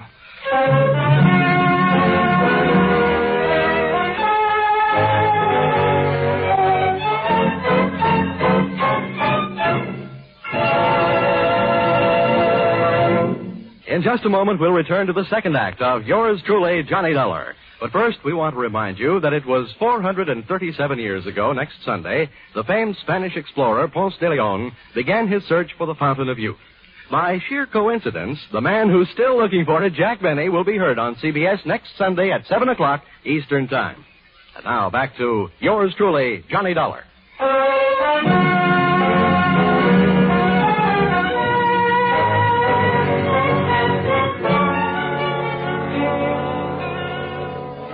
Well, nobody could say I wasn't working fast. I had only been in town for an hour, and I had already succeeded in not only losing your $2 million baby, Milford Brooks III, Mr. Farnsworth, but in losing my $1 million baby, Theodora Butts. I tried to put myself in Milford Brooks' $40 shoes, but they wouldn't fit. You can't outthink a maniac. The best I could do was figure either that he was on his way to commit suicide, or that Harold Hatcher, the man who now stood to collect $2 million in the event of Milford's death, had snatched him out of Butter's apartment. With birds of that type flocking together, Butter stood a good chance of being a dead duck. I spent an hour unsuccessfully shaking down the neighborhood for them. I questioned cab drivers, harness bulls, bartenders. Then I decided to ask for help from higher up. And I don't mean that I said a prayer. Expense account, item 4, 5 cents, phone call. Police headquarters. Give me missing persons. Any particular one? Don't be a wise guy. Lieutenant Fisher. Yes, sir. Hello, Dollar. What did you lose? Practically everybody. Let's start with a girl, Theodora Butts. You mean you lost your girl? Why didn't you call Dorothy Dix? Don't waste time being clever. Just check your reports, will you? Hold on. Buddington, Bumpus, Byers. Nope, nothing on her, Dollar. Okay, well, try this one. Brooks, Milford III. Bullseye. Brooks, Milford III. He hasn't been reported missing, and we haven't found him yet. But, we think we know where he is. Oh, this kind of a question I always hate to ask. Where? The Hudson River. At 11:15 tonight, his top coat, complete with identification, was found taking a ride on the 125th Street ferry. Anything else? Nothing much. Package of matches was found under the coat, monogram. You don't happen to know anybody whose initials are H.H., do you? H.H.? Well, there's always Horace Height. Thanks, Fisher. I'll check back with you later. I'll be here.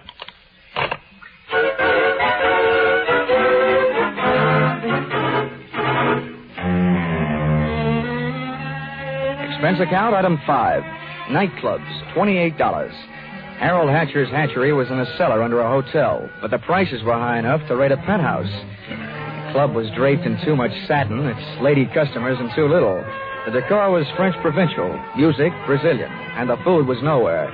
The drinks looked weak and the waiters looked strong. All in all, the joint was a sight for sore eyes, for making them sore. The only pretty thing in the place was a blonde. She came strolling up to my table, her hips unconsciously sending subtle little messages back to the rumba band. She opened her mouth, slid her tongue over her lower lip, and let a few warm, soft words slide out. Looking for someone? Oh, well, you do until the real thing comes along. Sit down. Thanks. No, I won't have a drink. My name is Janelle. I understand you were asking about Mr. Hatcher. Yeah. You know him? More than somewhat. Are you Mrs. Hatcher by any chance? I might be. Does that mean you might admit it or that you might talk him into it someday? I'll ignore that. What do you want to see him about? Mutual friends, Milford Brooks. I know most of the quiet-clothes boys around here, so you want a cop. You don't look like the type to be a society friend of the Brooks family. So what are you? I'll ignore that. Is Hatcher around? He might be. Oh, come on now. Where is his office? At the top of the stairs in the back. Can I expect any trouble getting in? You act like you just saw a B picture. Harold is doing his best to act like an honest businessman these nights. You won't have any trouble. How do you know? Because Harold sent me down here to look you over. I think you're all right. So I've won myself the good housekeeping seal of approval, huh? Keeping house with you would meet with my approval. I ran for my life, had a slow walk across the dance floor, edged my way through a cluster of tables, and went up the back stairs. When I located the door to Hatcher's office, I knocked once and went in. Come on in. Thanks. I'm Johnny Dollar. I've been hired by Honesty Life Insurance Underwriters to protect the interest of a guy named Milford Brooks III. What's that supposed to mean to me? You know him, don't you? Well, he isn't exactly one of my boozing buddies. How much money does he owe you? We've got him on the books for a few grand. Why? They picked up his top coat tonight on the 125th Street ferry. He wasn't in it. It might have been a suicide, or it might have been a knockover made to look like a suicide. What's your choice? Where do you get off asking me to make a choice? Where were you around 11:30 tonight? What's it to you? I don't know. I just thought you might like to rehearse a few answers. The law will be asking you some questions real soon now. I don't know why I should tell you, but I was driving around in my car getting some air. You better do better than that. They found a match folder under Brooks' coat. It had your initials on it. You're out of your mind. The guy owed me a couple of $100,000. You think I'm going around knocking off my own assets? I don't know whether you're stupid or bright, Hatcher. Don't worry about it. I know. What about that insurance policy? What insurance policy? Now, look, Hatcher, we're big boys now. We both know that changing the beneficiary of an insurance policy is a legal transaction. That means witnesses. That means it isn't secret. You mind telling me what you're trying to say? That you and the Honesty Insurance Company and I all know that Brooks made you the beneficiary in his policy and that you stand to come into $2 million when they fish out his body. I don't know anything about it. Motives don't come much bigger. I'm telling you, this is all news to me. You or nobody else is going to move me off that story. I feel the same about mine. It doesn't take a genius to know that Brooks didn't love you $2 million worth. There's only one logical reason for his making you the beneficiary that I can see. You forced him into it. Who'd believe anything else? Who cares? They'd have to prove it. And, brother, that can't be done. Now, how would you like... Wait a minute. Yeah? Yeah. Oh, okay, Rocky. Thanks for the news. Dollar, did you turn me in? Oh, they're here, huh? Yeah. No, I didn't turn you in. What's the matter? You got a good story, Hatcher? You're not worried, are you? Here, have a cigarette. Thanks. I got a light. Oh, worked the first time. Yeah. Nope, I'm not worried. I'll be out in 48 hours. You'll be lucky if you're out in 48 years. Okay, boys, come on in. The homicide boys invited Hatcher down to headquarters. He accepted and invited them down to the bar for a no-hard-feelings drink. They accepted. I walked back down the stairs into the club. The place hadn't changed. Same stale customers, the same stale music, same stale air. And the same lovely Janelle sitting at the same unlovely table. Hello. How'd you make out? Oh, I left before they started playing 20 questions. But I wouldn't worry. You've got a smart boy in the bar there. In some ways, maybe. What'd he hand you? A big round zero. Wouldn't talk, huh? About what? Oh, just a little doodad, a $2 million life insurance policy. Wait a minute. That young Brooks kid? Yeah, that's right. Oh, I knew it. I tried to tell him, but he wouldn't listen to me. Trying to tell who what? Hatcher. Did he get into trouble about that policy?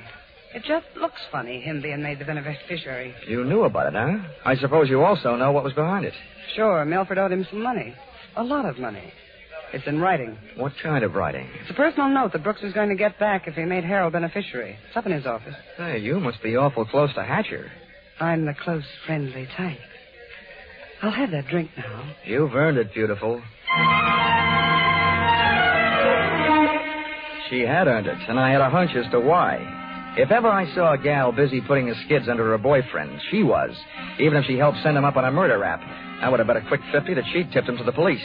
It's happened before if the boyfriend is the murdering type, and it's a nice, neat legal method of disposal. Janelle led me back up the stairs and into Hatcher's office. I sent her back down to watch the bar to divert Hatcher in case he decided he'd forgotten something. Brooks's personal note made out to the gambler was easy to find, lying neatly in the middle of the top desk drawer. But I found something even more interesting when I went through his wardrobe closet. I began to see a glimmer of light. And then, encouraged by not too much thinking on my part, it turned into a veritable bonfire, which I hoped wouldn't be too hot for me to handle.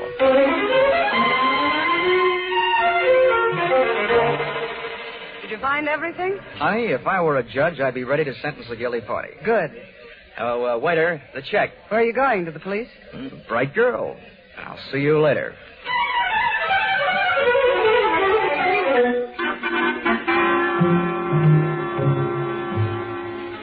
Expense account, item 6. Cab fare, $1. Tip the driver, $1. Once out of the hatchery, I walked to the corner, got into a taxi, and waited. In just a few minutes, my favorite suspect came out of the club, jumped into a taxi, and the chase was on. We nuzzled our way through the traffic over to 2nd Avenue and headed downtown. Then he took a right turn on 45th Street over to Lexington and headed uptown. But they didn't lose us. At 72nd, the cab ahead turned right and pulled to a stop. My driver was on his toes, and his toes were on his brake. We stopped, too, half a block behind. You want I should wait? Oh, here you are. Keep the change.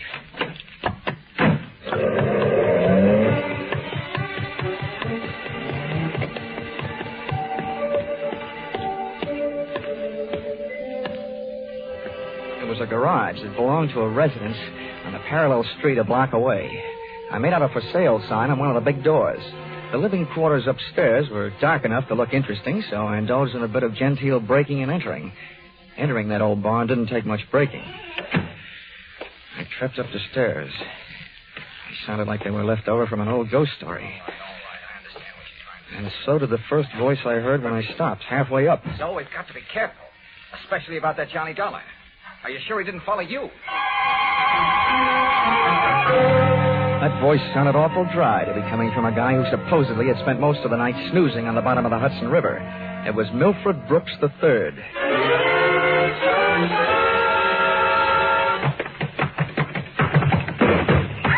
Get up on your feet, Brooks. Now, wait a minute. No! I started this thing slugging you. I might as well finish it the same way. Leave him alone. He's mine. Pull in the claws, Angel, and sit on his lap.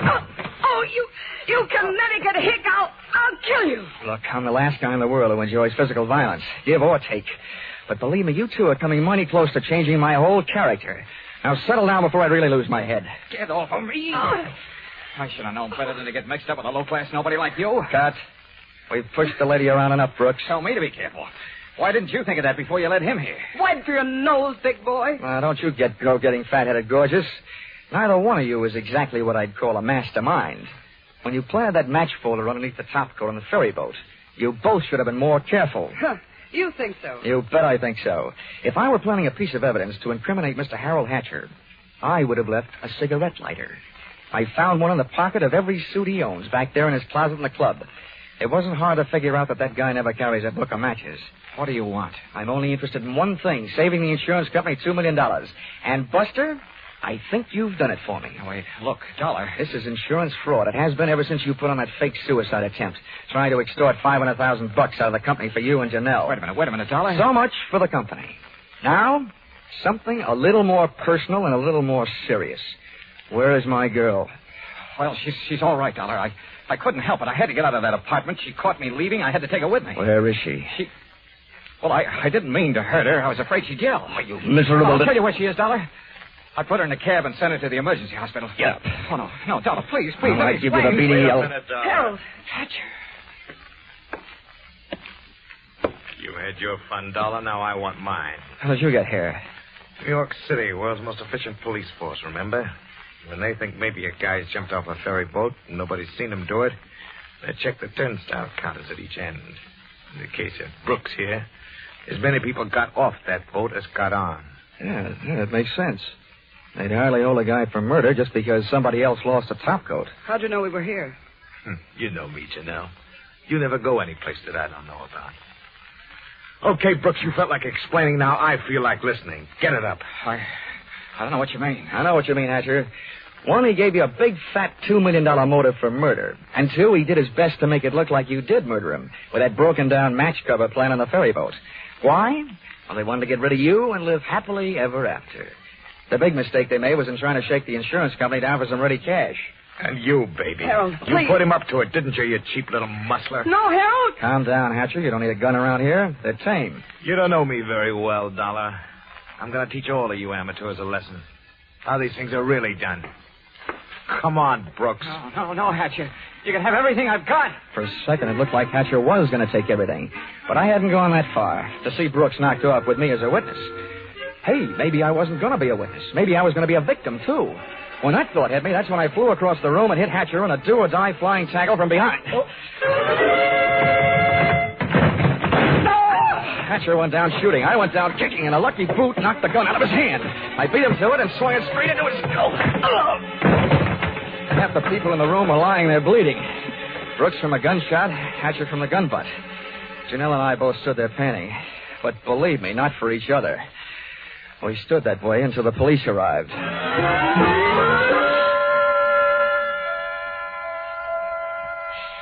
Johnny, I hate being in the hospital. But I look awful. Butter, honey, you look lovely in white. This patch on my head? Johnny, they had to cut a big hunk of my hair off to put in the stitches. Oh, that awful man. Well, if it'll make you feel any better, baby, that awful man got taken care of. He's upstairs in the same hospital. Oh, Johnny, you didn't shoot No, him. Butter, I didn't have to. Harold Hatcher saved me the trouble. They don't know yet whether Mr. Brooks is going to live or die, but it doesn't make much difference to me or to the insurance company. He signed a statement admitting attempted fraud. Serves him right, hitting a lady on the head. Oh, Johnny, what am I going to do? My hair will look awful. It'll take months for it to grow out. Now, don't worry, Butter. I'll buy you something to cover it up. I know a guy over on Fifth Avenue who claims he makes something that looks prettier on a woman's head than her hair. Expense account, item 7. $640. Ladies' hats. To cover the lump on ladies' head. Expense account, item 8. $20. Tip to nurse for reminding Butter on the hour every hour that accidents will happen. Expense account, item 9. $7. Mileage driving back to Hartford. Expense account total, $1,182.23. Which you may say, Mr. Farnsworth, is a lot of money for one man to spend in a day and a half. But you must bear in mind that the amount at stake was $2 million.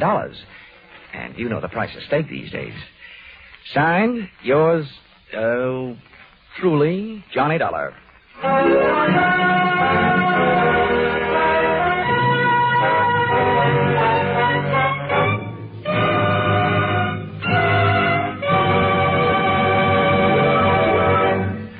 Listen in again next week when CBS brings you yours truly, Johnny Dollar, with Charles Russell as Johnny. Welcome back. Well, I think that we can say quite honestly they did a good job adapting a Dick Powell script to Charles Russell. Of course, at the start of it, you felt a little bit like you were hearing Charles Russell read a Dick Powell script.